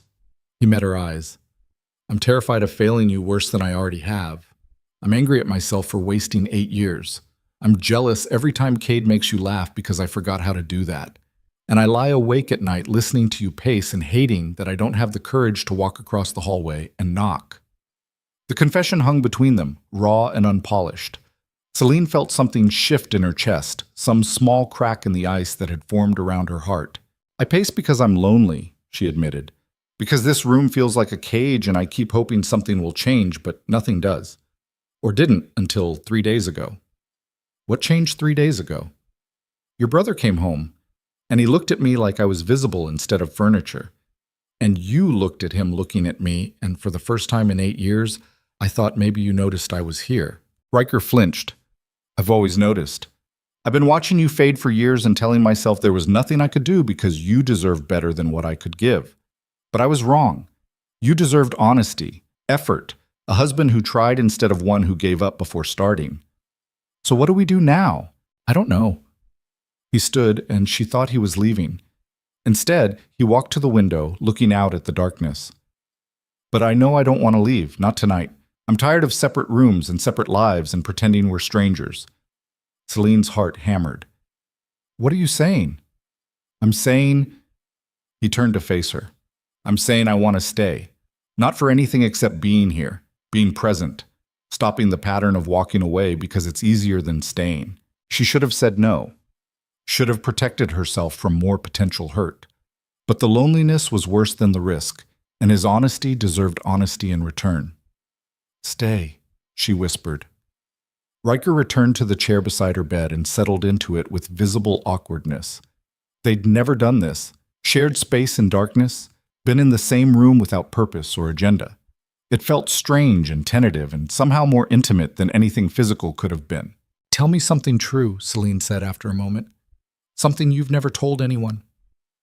He was quiet for so long she thought he wouldn't answer. Then, I was relieved when you stopped trying to talk to me. Those first months when you asked questions and tried to connect, it terrified me. I didn't know how to respond without failing. So when you retreated into silence, I told myself it was mercy. But really, I was just a coward hiding behind your pain. The admission hurt because it was honest. Celine had suspected as much, but hearing him say it made it real. I convinced myself you were cruel, she said, that you kept distance because you enjoyed having power over me. But I think maybe you were just scared, and I was too proud to see it. We've wasted a lot of time. Yes. Can we? He stopped, started again. Can we stop wasting it? Even if we don't know where this goes? Celine looked at him in the darkness, this man she'd married and never known, and made a choice that terrified her. We can try. They talked until dawn broke gray and cold over the valley. Small things at first. Books they'd read. Places they'd traveled before marriage trapped them both. Memories from childhood that shaped who they'd become. Then deeper things. His father's death and the weight of responsibility that fell on shoulders too young. Her sister's letters begging her to come home and the shame of admitting failure. The years of loneliness, the accumulated hurts, the slow erosion of hope. By the time morning light filtered through her windows, they'd said more to each other than in 8 years combined. It wasn't fixed, nothing that broken could heal in one night, but it was a start. The first honest conversation in a marriage built on lies and maintained through silence. Martha found them that way when she brought morning tea. Riker asleep in the chair beside Celine's bed, still in his shirt sleeves. Celine awake but calmer, watching him with an expression Martha hadn't seen in years. The older woman set down the tray without comment, though her smile said everything. When Riker woke an hour later, stiff and disoriented, he found Celine sitting by the window with tea and morning light making her look younger than she had in years. "Good morning," she said, and it was the first time those words between them had felt like something other than obligation. "Good morning." He stood, bones protesting. I need to go. I know, you have work." She smiled slightly. "So do I, but maybe tonight we could talk again? If you want." "I want." The answer came quick and certain. "I'll be here." After he left, Celine sat with her cooling tea and thought about small miracles. One conversation didn't fix 8 years of damage. One night didn't rebuild trust. But it was something. A foundation they could build on if they were brave enough to keep trying. The fortress felt different that morning. Word spread quickly that something had shifted. Staff whispered about Mr. Holloway leaving Mrs. Holloway's room at dawn. Kate heard and smiled knowingly. James heard and hoped it meant his employer was finally waking up to what mattered. And in the valley below, Thomas Blackwell received reports that Riker Holloway seemed distracted, possibly vulnerable, definitely worth pushing. The meeting was still 2 days away. 2 days for Celine and Riker to figure out if one honest conversation was enough to face their enemies together. 2 days to see if 8 years of silence could transform into partnership. Neither of them knew yet that the Blackwell meeting would be the least of their concerns. That sometimes breaking meant breaking all the way down before you could rebuild. That the storm approaching had nothing to do with water rights or land disputes, and everything to do with the brutal cost of choosing to fight for something when surrender would be so much easier. All they knew was that something had changed. The ice had cracked, and underneath, after 8 years of frozen silence, there was finally fire. By noon, the entire valley knew something had shifted at Blackthorn Ridge. Ranch hands carried the story to settlements during supply runs. Merchants speculated in general stores. Even the rival families who'd spent years waiting for Holloway weakness to exploit sensed the change and didn't know what to make of it.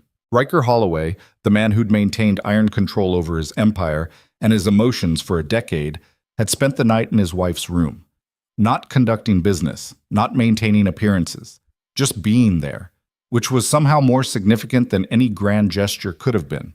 Thomas Blackwell heard the news while breaking his morning fast and threw his coffee cup hard enough to shatter it against the stone fireplace. His wife, Margaret, watched the display with the weary patience of someone who'd witnessed 30 years of her husband's temper. "Control yourself," she said mildly. "Breaking dishware won't change anything. He's playing us." Thomas paced like a caged animal, his thick frame radiating frustration. Holloway's not distracted. He's consolidating, making himself look vulnerable while actually shoring up the one weakness we could exploit. His marriage was never our concern. His land is. Everything's connected with men like him. A stable home means stable leadership.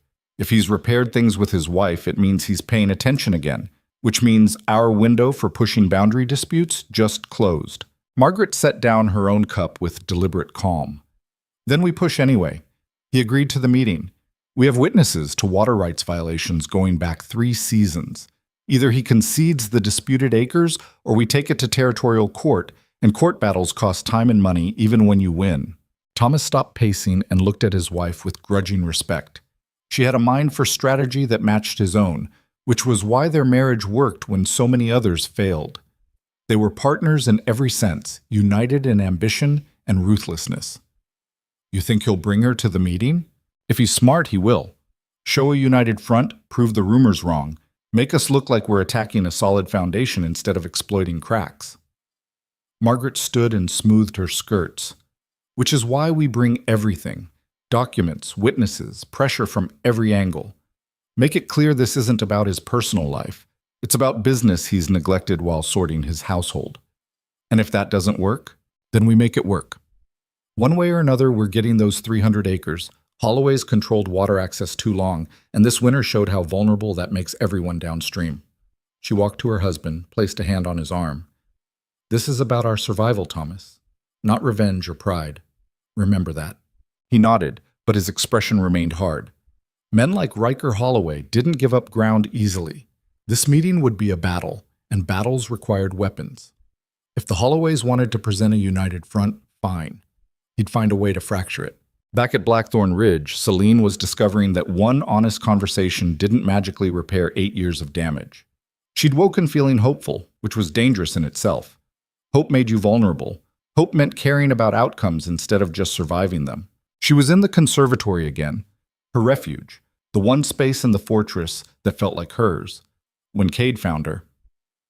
He entered with the casual ease of someone who'd decided social niceties were optional, carrying 2 cups of coffee and wearing a knowing smile. "Heard you had an eventful night," he said, handing her one of the cups. Celine felt her face heat. The staff talk too much. Always have. It's what makes this place interesting. Cade settled onto the workbench, completely at ease among the plants and dirt. For what it's worth, I'm glad. About you and Riker, I mean. Watching you two dance around each other was getting exhausting. It's not fixed. We just talked. Talking's how you start. Everything else builds from there. He sipped his coffee, studied her over the rim. You scared? Terrified. The admission came easier than expected. Maybe because Cade had a way of making honesty feel safe. I don't know if I can trust him not to retreat again. And the Blackwell meeting's in 2 days, which means we're going to be tested before we figured out what we're even doing. Maybe that's good. No time to overthink, just react. See if you actually work together when pressure's applied. That's a terrible way to test a marriage. Marriage is terrible sometimes. Might as well find out now if you can handle terrible together or if you're better off apart. Cade set down his cup. Can I ask you something personal? You're going to anyway. Fair point. Do you still love him, or did 8 years kill that completely? Celine looked at her plants, these living things she'd nurtured while her own life withered. I don't know if I ever loved him. We barely knew each other when we married, but I think... She stopped, searched for honesty. I think I could, if he lets me.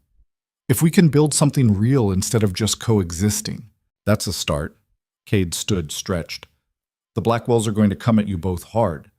They smell blood in the water, and they've been waiting years for an opportunity. Just remember, whatever they throw at you, it's strategy. Don't let them make it personal. Everything feels personal right now.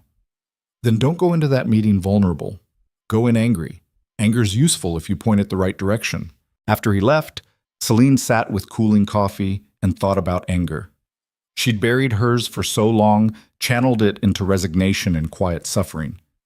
But maybe Cade was right. Maybe anger was exactly what she needed. Not at Riker, or not just at Riker, but at everyone who'd watched her fade and said nothing. At a society that valued appearances over truth. At herself for accepting less than she deserved. That evening, Riker kept his promise and returned to her room. This time he knocked instead of running in panic. And when she opened the door, they both felt the awkwardness of new intimacy without roadmaps. I brought these, Riker said, holding up a stack of papers. Contracts and documents related to the Blackwell situation. I thought, if you're going to be there, you should understand what we're facing. Celine stepped aside to let him in, surprised. You want to brief me? On business? You're my wife. You should know what's happening. He set the papers on her table, looking uncomfortable. I've kept you separate from ranch operations for years. That was a mistake. You're smart and you deserve to be informed about things that affect your life. They sat together and went through the documents. Riker explained the water rights situation, the boundary disputes, the political complications of territorial law versus traditional use. Celine listened and asked questions that revealed she'd been paying more attention to valley politics than he'd realized. The Blackwells are claiming you've diverted water that historically flowed to their property, she said, reading one document. But this survey shows the creek's natural course has shifted over 15 years. They're arguing against geography. Exactly. But if they can establish any pattern of our interference, even maintenance work to prevent flooding, they'll use it to claim intentional diversion. Have you interfered? We've maintained this creek bed, cleared debris, standard upkeep that benefits everyone, but they'll paint it as manipulation. Celine set down the document and looked at him. They're not wrong that you control access. Half the valley depends on water that flows through your land first. That's significant power. Power I've never abused. I know that, but they don't care about truth. They care about leverage. She paused. What if you offered something? Not the land they want, but assurances. Written agreements about water access, maybe creating a formal compact between ranches. Give them security without giving ground. Riker stared at her. That might work. Remove the fear without conceding the dispute. You sound surprised that I had a useful idea. I'm surprised I didn't think of it myself. He reached across the table, stopped just short of touching her hand. I've been an idiot, keeping you locked away from everything that matters when you could have been helping, being a partner instead of just a wife in name only. You didn't trust me. I didn't trust myself, didn't trust that I deserved help or partnership or anything beyond isolation. His voice dropped.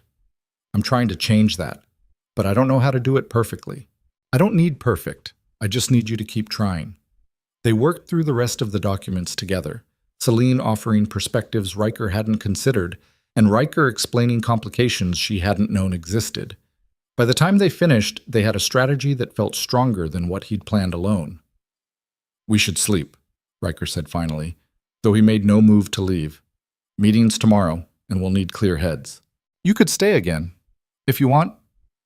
Celine felt herself flush, but pushed through the embarrassment. Just to talk more. Or not talk, just to not be alone. I'd like that. This time they were both more prepared. Riker took the chair, Celine settled into bed with blankets and pillows arranged for actual sleep. They talked quietly about smaller things, childhood memories, books they'd read, the way winter sounded different depending on which room you occupied. Nothing profound, but the ordinariness felt profound anyway. This was what they'd missed. Not grand gestures or dramatic reconciliations, but simple presence, being together without performance or pretense. Celine fell asleep first, her breathing evening out while Riker talked about his grandfather building the fortress stone by stone. He stopped mid-sentence when he realized she wasn't listening anymore, just watched her sleep for a long moment, then settled deeper into the chair and let himself rest. Martha found them again in the morning, and this time she didn't bother hiding her satisfaction. 2 nights in a row. Progress was happening, however messy and uncertain. The day of the meeting arrived cold and tense.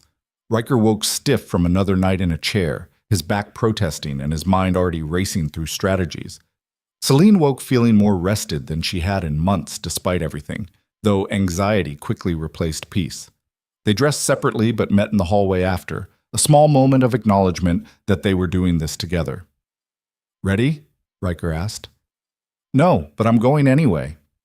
That's all anyone can ask. The Blackwells arrived at noon with an entourage designed to intimidate. Thomas and Margaret in a fine carriage, 3 ranch hands armed and watchful, a lawyer carrying a thick folder of documents. They descended on Blackthorn Ridge like an invading force, and the message was clear. This was war dressed in civility. James met them at the entrance and escorted them to the library, where Riker had arranged the meeting. Celine waited in the hallway, smoothing her dark blue dress and trying to calm her racing heart.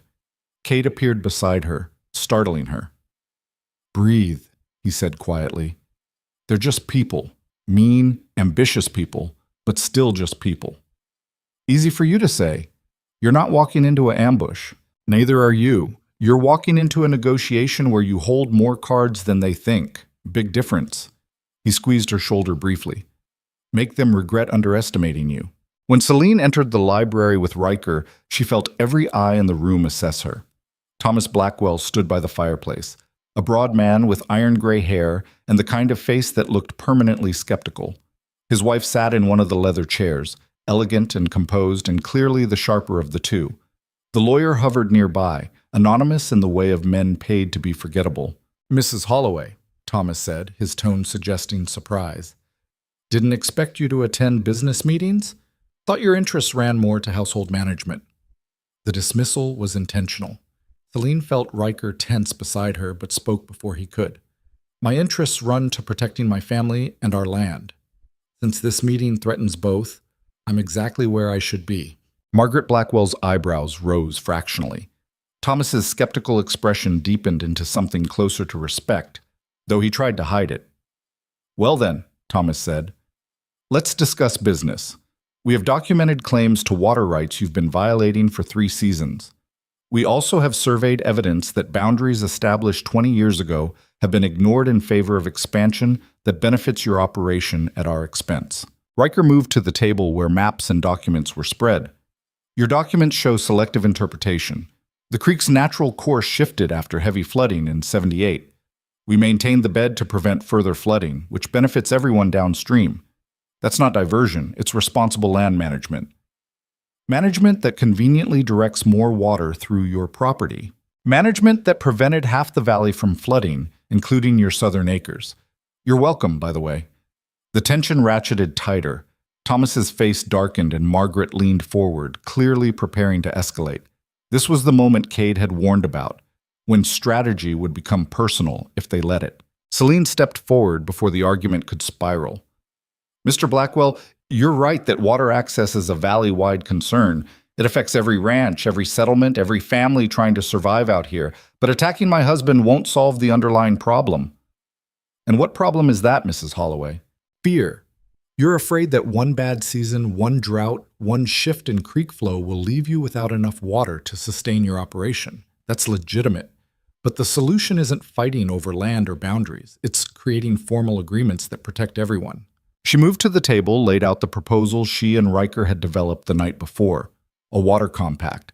Written guarantees of minimum flow to downstream properties, shared maintenance responsibilities, an elected committee to handle disputes, everything structured to provide security without Riker surrendering control of land that was rightfully his. Margaret Blackwell read through it carefully while Thomas paced and muttered. The lawyer studied every line, looking for traps. Riker stood beside Celine, presenting a united front exactly as planned, but she could feel his surprise. She'd taken control of the meeting in a way he hadn't expected. "This is more comprehensive than I anticipated," Margaret said finally, "but it still leaves primary water rights in Holloway hands. We'd be dependent on his goodwill." "You're dependent now," Celine countered. "The difference is this makes the arrangement formal, legal, and enforceable. If my husband violates the compact, you have recourse through territorial law. Right now, you have only accusations and hope." Pretty words, but what stops him from changing terms when convenient? The same thing that stops you from making false claims: reputation and the cost of broken agreements. Celine met Margaret's eyes directly. "We all survive out here by honoring our word. This compact formalizes what should have been established years ago. It's not perfect, but it's better than fighting over boundaries while everyone wastes resources on lawyers and surveys." Thomas stopped pacing. "You're asking us to trust a Holloway, after years of them controlling access and making the rest of us beg for water during dry seasons. I'm asking you to trust a legal agreement backed by every ranch in the valley. My husband is willing to extend this same compact to every property owner. Make it a valley-wide standard instead of individual negotiations. That benefits everyone." The room fell quiet. Riker looked at her with something between shock and admiration. They hadn't discussed extending the compact beyond the Blackwells, but strategically it was brilliant. Remove the appearance of favoritism, create a system instead of a personal agreement, turn conflict into cooperation. Margaret and Thomas exchanged a long look, the kind of wordless communication that came from decades of partnership. Finally, Margaret spoke. "We'll need time to review this properly, and we'd want modifications, stronger enforcement language, clearer dispute resolution, but the framework is sound." "Take a week," Riker said, finding his voice. "Review it, propose modifications, and we'll establish a meeting with all affected property owners. Make this valley-wide like my wife suggested." Thomas nodded slowly, and Celine saw the moment when grudging respect replaced hostility. "Didn't expect this. Expected a fight, honestly. Maybe some yelling. I've done enough fighting in my life, Riker said. Building something stable sounds better. After the Blackwells left, promising to return with their lawyer's analysis, the library emptied until only Riker and Celine remained. He stood by the window, watching the carriage disappear down the snow-covered road, trying to process what had happened. "You took over the meeting," he said finally. "I did. Was that wrong?" "No, it was—" He turned to face her. "It was exactly right. You saw the emotional undercurrent I missed, fear instead of greed, and you addressed it in a way that made them partners instead of enemies. I had help. We built that proposal together. You extended it in a way I didn't have the vision to see, valley-wide instead of individual. That changes everything." He crossed the room, stopped close enough that she had to look up to meet his eyes. "I've been running this operation alone for 10 years. I thought that's what strength looked like. But watching you in there, that's real strength. Knowing when to fight and when to build." Celine felt her throat tighten with emotion she'd been holding back. "I was terrified the entire time. Couldn't tell. You looked calm and certain and completely in control. That's because you were beside me. If I'd been alone, I would have fallen apart." She paused. "This is what I've wanted for 8 years. To be your partner instead of just your wife in name. To matter in the parts of your life that matter to you. You've always mattered. I was just too much of a coward to let you close enough to see how much." They stood facing each other in the quiet library, 8 years of distance compressed into inches, both of them afraid to close the final gap, and both knowing they had to try. Riker reached out slowly, giving her time to retreat if she wanted. When she didn't, he cupped her face with hands that shook slightly. "I don't know how to fix everything I've broken, but I know I want to try. With you. Actually with you this time, not at you or around you, but with you." Celine covered his hands with her own. "Then try. And I'll try too. And maybe between us trying, we'll figure out something that works." He kissed her then, tentative and careful, and nothing like the distant politeness that had characterized their relationship. It was messy and uncertain and felt like a beginning instead of a continuation. When they pulled apart, both were shaking. "That was—" Celine started. "Long overdue," Riker finished. "I was going to say terrifying, but that works too." They laughed, actually laughed together, and the sound felt foreign and wonderful and fragile. The next few days brought rapid changes. Word of the proposed water compact spread through the valley faster than wildfire. Other ranch owners appeared at Blackthorn Ridge requesting details. Some were supportive, seeing the benefit of formalized agreements. Others were suspicious, viewing it as a Holloway scheme to maintain control through legal manipulation rather than raw power. Riker and Celine met with each group together. She'd discovered a talent for reading people's concerns and addressing them before they could calcify into opposition. He provided the historical knowledge and technical expertise. Together, they were more effective than either could have been alone. The transformation wasn't smooth. Old habits fought new intentions constantly. Riker still retreated into cold control when stressed. Celine still defaulted to silence when hurt. They argued about strategy, snapped at each other when exhaustion shortened tempers, and had moments where 8 years of damage threatened to crush their fragile progress. But they kept trying. That was the difference. When Riker retreated, Celine called him on it instead of accepting the distance. When Celine went quiet, Riker pushed instead of letting her disappear. They were building something new from broken pieces, and the construction was brutal and ungraceful and absolutely necessary. Cade watched it all with satisfaction and growing restlessness. He'd come home to force confrontation, and confrontation had happened, but now his presence felt less necessary. The fortress was waking up, staff smiled more freely, and his brother was actually talking to his wife instead of avoiding her. His purpose completed, he started thinking about departure. "You're leaving," Celine said one afternoon, finding him in the stables. Cade looked up from saddling his horse, caught. "How'd you know?" "You get this look, like you're already gone mentally even though your body's still here." She leaned against a stall door. "When? Few days? Week, maybe? There's nothing keeping me here now." "Your family's here. My family's fine without me.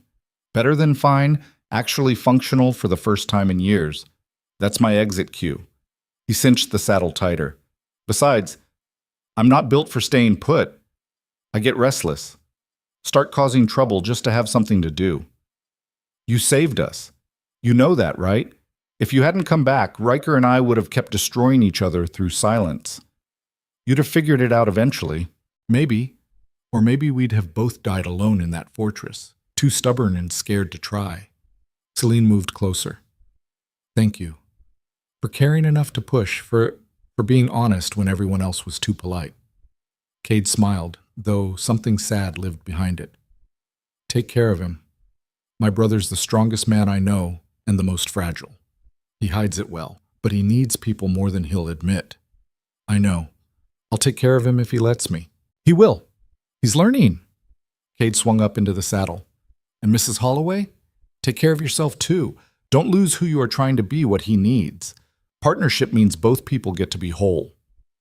He rode off into the cold afternoon, and Celine watched until he disappeared into the tree line. She'd miss him. His chaos had been uncomfortable but necessary, like lancing a wound so it could finally heal. That night, Riker found her in the library, staring at documents without reading them. He'd learned to recognize when she was somewhere else mentally. Cade's leaving soon, she said before he could ask what was wrong. I know. He told me this morning. Does that bother you? Yes and no. Yes, because he's my brother, and I've already lost 5 years with him. No, because he's never been good at staying put, and forcing him would just make us both miserable. Riker sat beside her. He did what he came to do, made us face what we'd been avoiding. Can't ask more than that. I'll miss him. So will I. But he'll be back. Men like Cade always come back, usually when you least expect it, and most need the chaos. He took her hand, an action that still felt new enough to be noteworthy. Besides, we don't need him anymore. We're figuring this out ourselves. Are we? Because sometimes I look at us and see progress, and other times I see two people who have no idea what they're doing. Both can be true. Progress doesn't require certainty. He squeezed her hand. How's the compact coming? 6 ranches have signed on. 4 are still skeptical. The Blackwells sent modifications that are actually reasonable. We might have something finalized by spring. That's because of you, your idea, your execution. Our idea, our execution. She turned to face him fully. I need you to understand something. This only works if we're actually partners. Not you letting me help occasionally while you maintain control of everything important. Real partnership, shared decisions, equal voice. That scares me. Why? Because I've spent 10 years believing that control equals survival. That if I'm not managing everything, it'll all fall apart. Letting go means trusting you to carry weight I've convinced myself only I can handle. And if I drop it, then we figure it out together instead of me cleaning up alone. He pulled her closer. I'm learning. Slowly and badly, but learning. You're going to have to be patient with me. I can do patient, as long as you keep trying. The compact came together over the following weeks. Not smoothly. There were arguments, setbacks, ranchers who withdrew support, then returned, legal complications that required territorial involvement. But slowly, painfully, a framework emerged that protected water rights while maintaining individual property autonomy. The Blackwells signed first, which carried weight. Other ranches followed.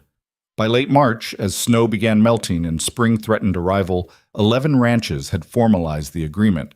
The valley had created something unprecedented, collective security, without surrendering individual control. The night they finalized the compact, Blackthorn Ridge held its first gathering in a decade. Not a formal dinner or business meeting, but an actual celebration. Ranch families came from across the valley, filling the fortress with noise and life, and the chaos of children running through halls that had been silent too long. Celine stood in the main hall, watching people laugh and talk, and exist in the space that had felt like a tomb for 8 years, and felt something break open in her chest. Not pain this time. Something else. Maybe joy. Maybe just the relief of surviving something that had tried very hard to kill her. You did this, Riker said, appearing beside her with 2 glasses of wine. We did this. You started it. I just followed where you led. He handed her a glass. The valley's talking about you.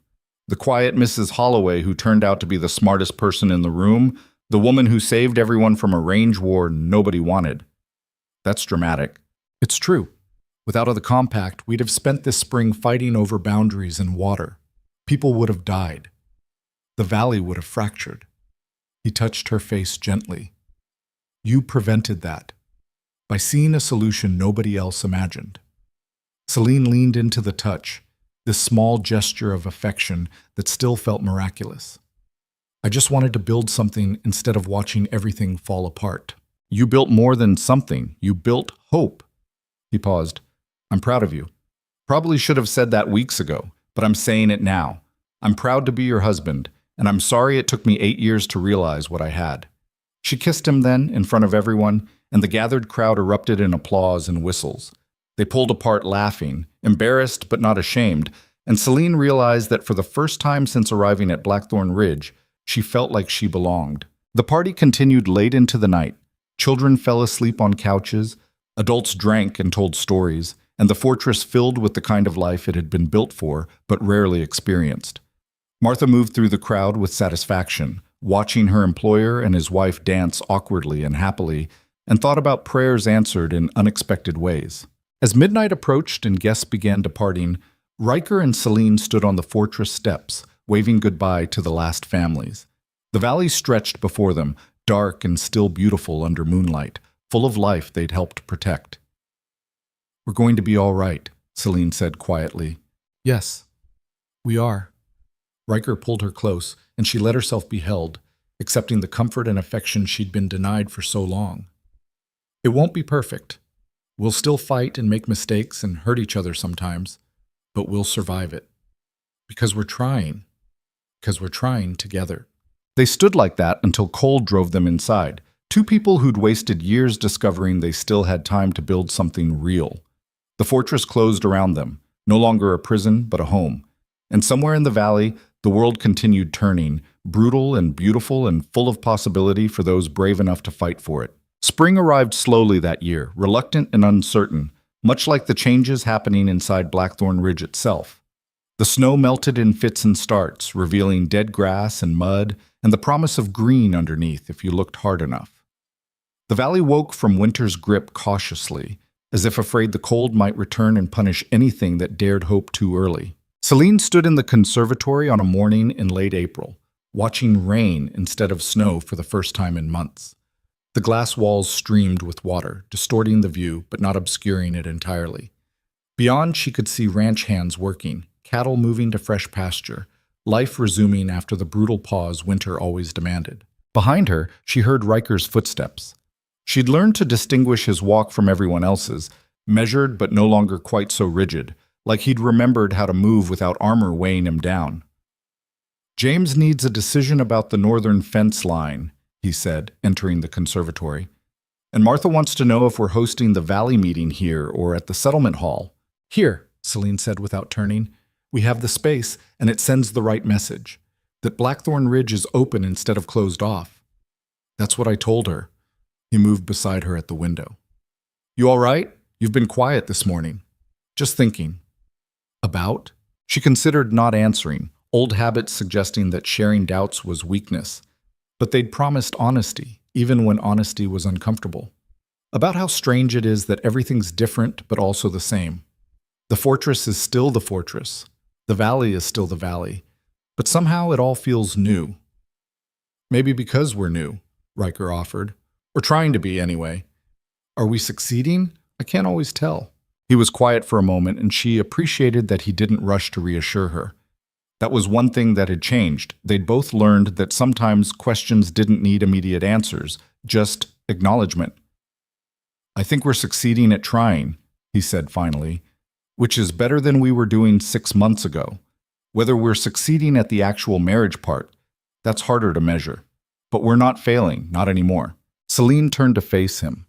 4 months since that first honest conversation. 4 months of slowly rebuilding trust and learning how to be partners instead of strangers. It hadn't been smooth. They'd had arguments that ended with slammed doors and silence that lasted days. They'd hurt each other with careless words and thoughtless actions. They'd discovered that healing wasn't linear, that some days felt like progress and others felt like sliding backward. But they'd kept trying. That was the thing that mattered. When Riker retreated into cold control, Celine pushed back instead of accepting it. When Celine disappeared into quiet resignation, Riker followed instead of letting her go. They'd learned to fight productively instead of destructively, to apologize when wrong, to forgive when right. "Cade sent a letter," Celine said, reaching into her pocket. "From California. He's working on a ranch near Sacramento. Says the weather's better, but the people are boring." Riker smiled slightly. "That sounds like him, always finding something to complain about." He asked if we're still talking to each other, or if we've reverted to silence. "I think he's genuinely concerned we'll backslide the moment he's not here causing trouble." "What did you write back?" "That we're talking, fighting, and figuring it out.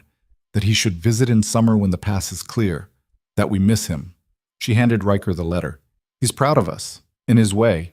Says we're proof that even the most stubborn people can change if they get scared enough." "He's not wrong. I was terrified that night you had the nightmare. Hearing you cry out my name." Riker stopped, the memory still raw. "I realized I'd been so busy protecting myself from failure that I'd guaranteed it. Fear of losing you made me push you away, which meant I was losing you anyway. That's a special kind of stupid." "We were both stupid. I was so afraid of being hurt again that I stopped trying, which meant I hurt myself worse than you ever could." Celine took back the letter, folded it carefully. "My sister writes too. She wants to visit. Meet you properly, see if you're really as changed as I claim." "Am I?" "I don't know if you're changed or if you're just being who you always were underneath the armor. Does it matter?" "Probably not." He reached for her hand, an action that had become natural over months of practice. "Bring her here. I'd like to meet the woman who tried to rescue you from me. I owe her an apology for making rescue necessary." The Valley meeting 2 weeks later brought together representatives from 15 ranches, 3 settlements, and the Territorial Water Management Office. It was the formal ratification of the compact, the moment when months of negotiation became official policy. Celine had spent weeks preparing, working with lawyers to ensure the language was clear and enforceable, coordinating with ranch owners to address final concerns, managing logistics so the meeting would run smoothly. The fortress's great hall had been transformed. Tables arranged in a horseshoe so everyone could see each other, documents prepared in multiple copies. Martha had coordinated refreshments because even contentious meetings went better when people weren't hungry.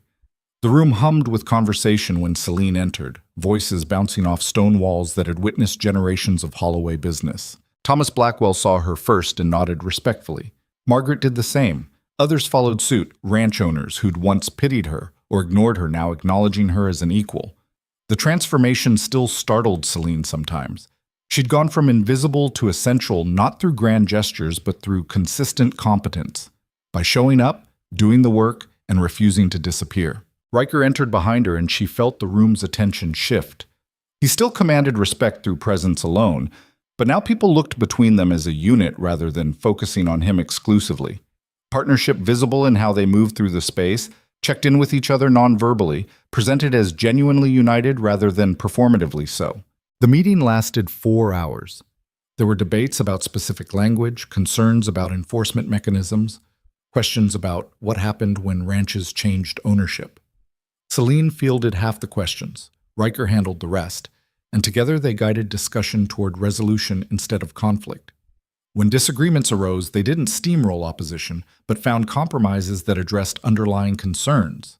By late afternoon, the compact was ratified with 14 ranches signing and 1 abstaining pending internal review. It wasn't unanimous, but it was sufficient. The Valley had created a framework for cooperation that would outlast any individual owner or dispute. They'd built something that could survive them. After everyone left, Celine found herself alone in the now empty Great Hall, surrounded by the detritus of successful collaboration, empty coffee cups, scattered papers, chairs pushed back from tables. She felt exhausted and exhilarated in equal measure. "You did it," Martha said, appearing with characteristic timing. "Created something this valley needed for 20 years, but nobody had the vision to build. We did it, all of us together. Don't be modest. You saw what others couldn't. That cooperation was stronger than competition, that security came from agreements rather than power." Martha began collecting cups with efficient movements. "Mr. Holloway's grandfather built this fortress to protect against enemies. You've turned it into a place that creates allies instead. That's legacy, Mrs. Holloway, real legacy." After Martha left, Celine stood in the quiet hall and thought about legacy. She'd spent 8 years believing she'd failed at the one thing expected of her, giving Riker an heir. The whispers had been constant, the judgment implicit. But maybe legacy wasn't just about children or continuing bloodlines. Maybe it was about changing things for the better, about building systems that protected people, about transforming places that had been prisons into homes. She found Riker in his study, working through paperwork despite the late hour. He looked up when she entered, and she saw the same exhaustion she felt reflected in his face. "Productive day," he said, setting down his pen. "Exhausting day." She crossed to him, and he pulled her into his lap without hesitation, another small intimacy that would have been unthinkable a year ago. "I've been thinking about something. Should I be worried? Maybe. I want to travel. Visit my family, see my father before—" She stopped, but they both knew what she meant. Her father's health had continued declining. Time was running short. "I've been away for 8 years, and I used our broken marriage as an excuse not to go home because facing my family meant admitting failure. But we're not broken anymore, or we're broken differently, and I need to see them. When do we leave?" The immediate we startled her. "You'd come?" "Of course I'd come. I should meet your family properly instead of the rushed formality before our wedding, and—" He paused, choosing words carefully. "I want them to see that you're not miserable, that I'm not the villain they probably imagine, that we're actually building something real. It's a long journey. I don't care, we'll make it together." He pulled her closer. "Besides, James can handle ranch operations for a few weeks. Man's been itching to prove he can run things without me hovering. Might as well give him the opportunity." They left in mid-May when the pass was fully clear and travel was merely uncomfortable instead of dangerous. The journey took a week by train and carriage, crossing territories that shifted from mountain to plains to the gentler landscape where Celine had grown up. She watched Riker watch the changing scenery, saw him process how different her childhood had been from his own brutal frontier upbringing. Her family's estate sat outside Denver, a sprawling property that prioritized elegance over fortification. Gardens instead of defensive positions. Windows designed for light rather than watching for enemies. It was beautiful and soft, and everything Blackthorn Ridge wasn't. Her sister Caroline met them at the door, and Celine felt 8 years of distance collapse in an instant embrace. "You're really here. I'd stopped believing you'd come. I'm sorry, I should have come sooner. You're here now. That's what matters." Caroline pulled back, studied her. "You look different. Happier, maybe. Or just less hollow. Both, probably." Celine turned to Riker, who stood awkwardly holding luggage and looking uncertain in a way she'd never seen. "Caroline, this is my husband, Riker. Riker, my sister Caroline." Caroline's assessment was thorough and unapologetic. "So you're the man who made my sister miserable for 8 years?" "Yes. And now? Now I'm trying very hard not to." Riker set down the luggage. "I'm not expecting forgiveness or immediate acceptance. I know I've hurt your sister badly, but I hope you'll give me the opportunity to prove I'm capable of change." Caroline looked at Celine, silently asking for guidance. Celine nodded slightly, and Caroline's expression softened. "Come inside. Father's been waiting to see Celine. Fair warning, he's weak, but his mind's sharp, and he's got 8 years of protective father instincts ready to unleash on you." Their father sat in a library that smelled like old books and pipe tobacco, a blanket across his lap despite the warm day. He'd aged dramatically since Celine last saw him, his face gaunt and his hands trembling slightly. But his eyes were clear, and when he saw her, they filled with tears he didn't bother hiding. "Celine, my girl." She crossed to him, knelt beside his chair, and let herself be held the way she'd needed to be held for 8 years. "I'm sorry, Papa. I'm so sorry I stayed away. You're here now, that's enough." He released her, turned his attention to Riker, and his expression hardened. "You're the Holloway boy. Man now, I suppose. You've kept my daughter from her family." "I have. That was wrong. I have no defense except cowardice and poor judgment." Riker met the older man's gaze directly. "I'm trying to do better. Whether that's sufficient is Celine's determination to make, not mine." "And what's your determination?" her father asked Celine. She took Riker's hand, a public claiming that meant more than any words. That we wasted years being stupid, but we're not wasting any more. that he's flawed but trying, that I'm flawed but trying, that together we're building something worth having. Her father studied them both for a long moment. Then he nodded slowly. That's the most honest assessment of marriage I've heard. Most people dress it up in pretty lies. At least you two are clear-eyed about what you're facing. They spent 2 weeks with Celine's family. Long dinners filled with conversation and laughter. Days in the garden with her father, who wanted to hear everything about the valley, and the compact, and how she'd found purpose in a place that had tried to destroy her. Evenings with Caroline, catching up on lost time and rebuilding a relationship that distance had strained. Riker fit into the family awkwardly but genuinely. He wasn't charming or socially smooth, but he was honest about his mistakes and sincere in his efforts to improve.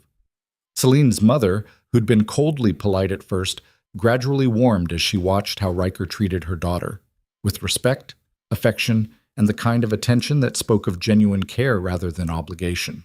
The night before they left, Celine's father asked to speak with them privately.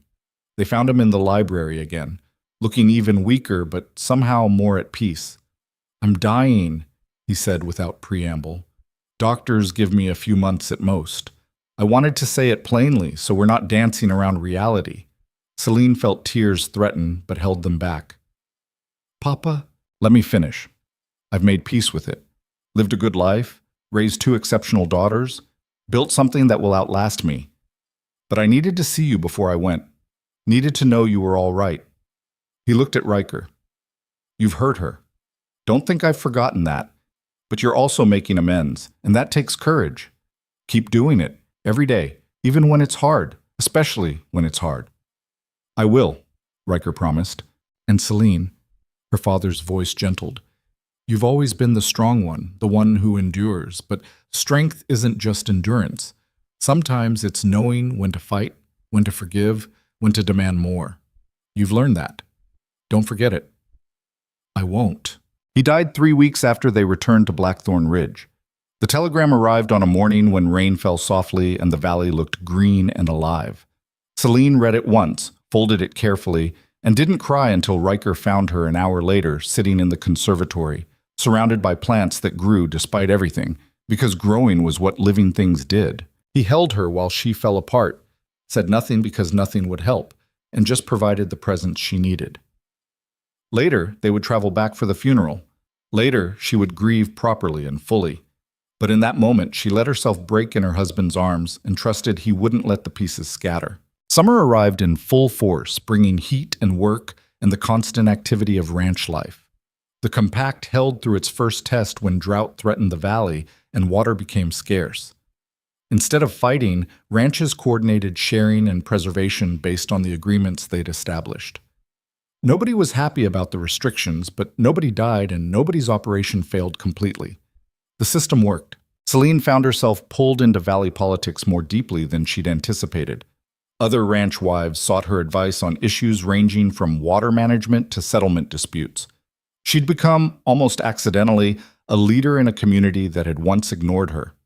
It was exhausting and fulfilling, and nothing like the isolated existence she'd lived for 8 years. One evening in late July, she and Riker sat on the fortress steps watching sunset paint the valley in gold and orange. They'd developed a habit of ending days this way when weather permitted, sitting together in comfortable silence or easy conversation, marking the passage of time with shared presence. "I was thinking about that first night," Riker said quietly, "when I told you we should keep our lives separate, that it would be cleaner. I remember. I was wrong about everything. It wasn't cleaner. It was cowardly. It didn't protect either of us. It just prolonged suffering." He turned to look at her. "I wasted the first 8 years of our marriage. I know I can't get that time back. But I want you to know I don't intend to waste any more. We both wasted it. I could have fought harder, demanded more, refused to accept your distance. But I was young and scared, and eventually I just gave up." Celine leaned against him. "The thing I've learned is that blame doesn't fix anything. Understanding does. We were both doing the best we could with what we knew, and what we knew wasn't enough. Now we know better, so we're doing better." "Are we doing better? Some days I still feel like I'm stumbling around in the dark." "We're doing better. Not perfect, but better. And better is enough." She paused. "Martha told me yesterday that the fortress feels alive again, that there's laughter in the halls, and people aren't walking on eggshells anymore. That's because of us, because we stopped hiding from each other and from life itself. They sat in silence as the sun sank lower, painting the sky in colors that would fade but return tomorrow and the day after. The valley stretched before them, brutal and beautiful, full of people whose lives were interconnected in ways they'd helped formalize and protect. It wasn't paradise. Problems remained. They always would. But it was home in a way it hadn't been before. "Do you think we'll have children?" Celine asked suddenly. The question surprised them both. They'd avoided the topic, dancing around it because it carried 8 years of judgment and whispers and failure. "Do you want them?" Riker asked carefully. "I don't know. I spent so long being told I'd failed because I hadn't produced an heir that the whole idea became poisoned. But lately I've been wondering if maybe—" She stopped, searched for honesty. "If maybe I want the choice, not because it's expected or required, but because we actually have something worth passing on now. We have time. No rush to decide." He took her hand. "Whatever you want, whatever we decide together, that's what we'll do. No expectations, no pressure, just us figuring out our lives." Fall arrived with the first frost in September, and with it came Cade, riding up to Blackthorn Ridge unannounced and grinning like trouble on horseback. He'd been gone 6 months, and in that time he'd apparently worked 3 different ranches, gotten in 2 fights, and nearly gotten engaged again before common sense prevailed. "Place looks different," he said, dismounting in the courtyard where Riker and Celine met him. "Happier. Less like a fortress and more like a home." "We've made changes," Riker said, and the understatement made all 3 of them laugh. Cade stayed for 2 weeks, and his presence brought the kind of chaos that was entertaining rather than destructive. He told stories, flirted with the ranch hands' daughters, and watched Riker and Celine with satisfaction that bordered on smugness. "Told you talking would help," he said one night over dinner. "You told us to stop being idiots," Celine corrected. "Slightly different advice. Same result." Cade raised his glass. "To my brother and his wife, who proved that even the most stubborn people can change when properly motivated by fear and external pressure." "That's a terrible toast," Riker said, "but accurate." Cade drank anyway. "I'm leaving again in a few days, heading to Wyoming, but I'll be back next spring, and I expect to find you 2 still talking and maybe even smiling occasionally." "We smile," Celine protested. "Now you do. Before, you both looked like you were attending a funeral. Your own funeral, specifically." Cade's expression turned serious. "I'm proud of you both. I know that sounds condescending coming from the younger, reckless brother, but I am. You faced your failures and did the hard work of fixing them. That takes guts." After he left, the fortress settled back into routine, but the routine felt different now. Rich instead of empty. Full instead of hollow. Celine had taken over management of household affairs entirely. Riker consulted her on ranch decisions, and together they made choices about their shared future instead of living parallel lives that never intersected. Winter returned as winter always did, but this time it felt less brutal. The fortress was warm, filled with life and laughter, and the comfortable presence of people who'd learned to be together instead of simply existing in proximity.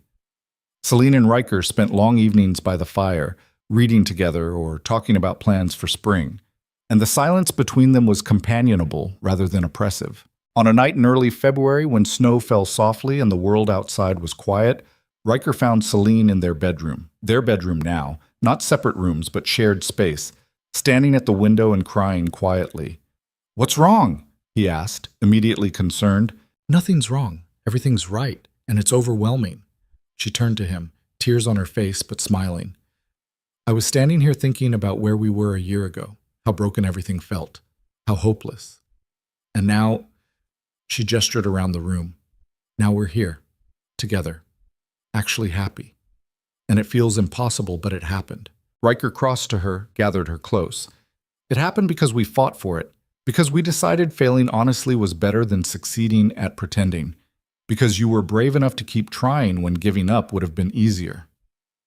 We were both brave, eventually." She pulled back enough to see his face. "I love you. I don't know if I've said that plainly, but I do. Not the obligatory love of duty or arrangement, but actual love. The complicated, messy, hard-won kind.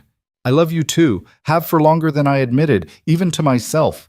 Was too much of a coward to say it or show it, But it was there, buried under fear and stubbornness, but there.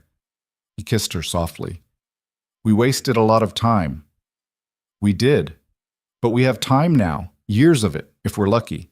And I plan to use every moment better than we used the first 8 years. They stood together at the window, watching snow blanket the valley, and thought about time. How it could heal or harm depending on how you used it. How 8 years of waste could be redeemed by commitment to doing better. How love wasn't just a feeling, but a choice you made every day, especially on days when choosing felt hard. Spring came again, as spring always did, and with it came renewal. The valley bloomed, cattle moved to summer pasture, and the compact held through another season.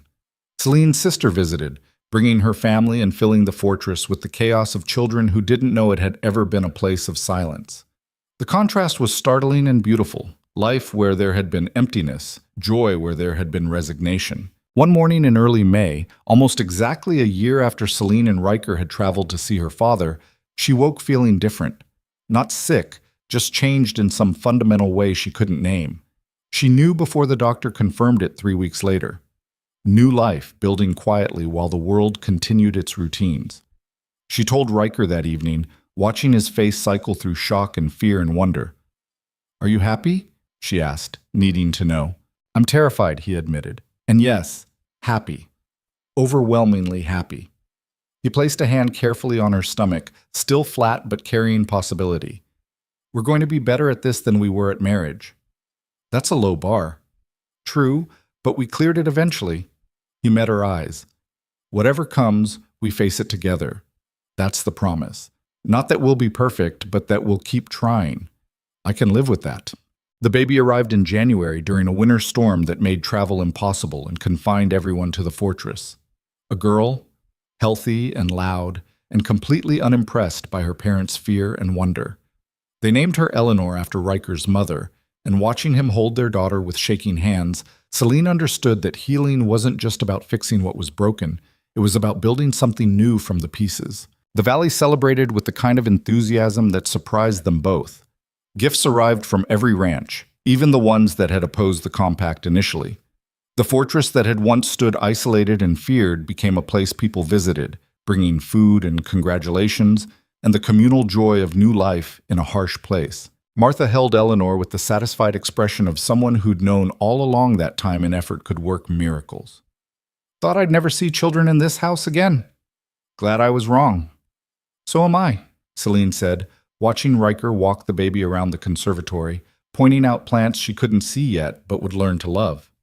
"We cut it close, but we made it. You did more than make it. You transformed this place." Martha handed Eleanor back carefully. "This fortress was built to keep people out. You've turned it into something that brings people together. That's powerful work." 5 years later, Blackthorn Ridge stood as busy and alive as it had ever been. 2 more children had joined Eleanor. A boy named Jack and another girl they'd named after Celine's father. The valley's compact had expanded to include 17 ranches and 4 settlements, creating a network of cooperation that had survived drought, harsh winters, and the inevitable disputes that arose when strong-willed people shared resources. Celine had become a valley leader in her own right, consulted on everything from water management to settlement disputes to how to integrate newcomers into established communities. Riker had learned to share power and decisions, and together they'd built something that was stronger than either could have created alone. One evening, with children finally asleep and the fortress quiet, they sat in their bedroom, the same room where Celine had once cried herself to sleep in loneliness, and looked at the life they'd built. "Do you ever think about those first 8 years?" Celine asked. "Sometimes. Usually with regret that I wasted them. I've stopped seeing them as waste. More like necessary foundation. We had to fail completely before we could learn how to succeed. Had to lose everything before we understood what mattered." Riker pulled her close, an action that had become as natural as breathing. "That's generous. I see them as years I stole from you through cowardice." "Then take the generosity. We can't change the past, but we can choose how we remember it." She kissed him softly. "Besides, I like our story. We didn't get it right the first time, but we got it right eventually. That's more honest than people who pretend they never struggled." "You're saying our complete failure makes us inspirational?" "I'm saying our recovery from failure does. Anyone can succeed when things are easy. It takes real strength to succeed after you've destroyed everything and have to rebuild from ruins. They sat in comfortable silence, listening to the fortress settle around them. Somewhere down the hall, one of the children cried out briefly, then settled. Outside, wind moved through trees and the valley slept. Inside, two people who'd almost lost each other held on and counted themselves lucky. The story could have ended with tragedy, with two people locked in silence until death freed them. With a fortress that stayed cold and empty, a monument to wasted potential. But stories don't have to end the way they begin, and people, stubborn, flawed, complicated people, can change if they're brave enough to try. Blackthorn Ridge stood against the Montana sky, no longer just a fortress, but a home. The same stone walls that had witnessed years of silence now echoed with laughter and life. The same halls that had felt like prison corridors had become passages children ran through, leaving joy in their wake. The same bedroom where Celine had once thought she'd die alone had become a sanctuary where two people learned that love wasn't just feeling. It was choice, effort, and the daily commitment to be better than you were yesterday. In the end, survival wasn't about being the strongest or the hardest or the most controlled. It was about having the courage to be vulnerable, to admit failure, to keep trying when trying seemed pointless. It was about understanding that the brutal world would always try to freeze you, but warmth came from choosing to build fires instead of accepting the cold. Riker and Celine had learned that lesson the hard way, through years of pain and waste and accumulated small deaths. But they'd learned it. And in learning, they'd transformed not just their marriage, but themselves, their home, and the valley that had watched their struggle and witnessed their redemption. Some people would say they were lucky, that timing saved them, or that Cade's intervention was the real hero. But luck was just opportunity meeting preparation, and the real work, the brutal, ungraceful, necessary work, had been theirs alone. Two people deciding that the life they had wasn't the life they wanted, and having the guts to tear everything down and rebuild from honest foundations. That was the real victory. Not the happy ending, but the willingness to fight for one when surrender would have been so much easier.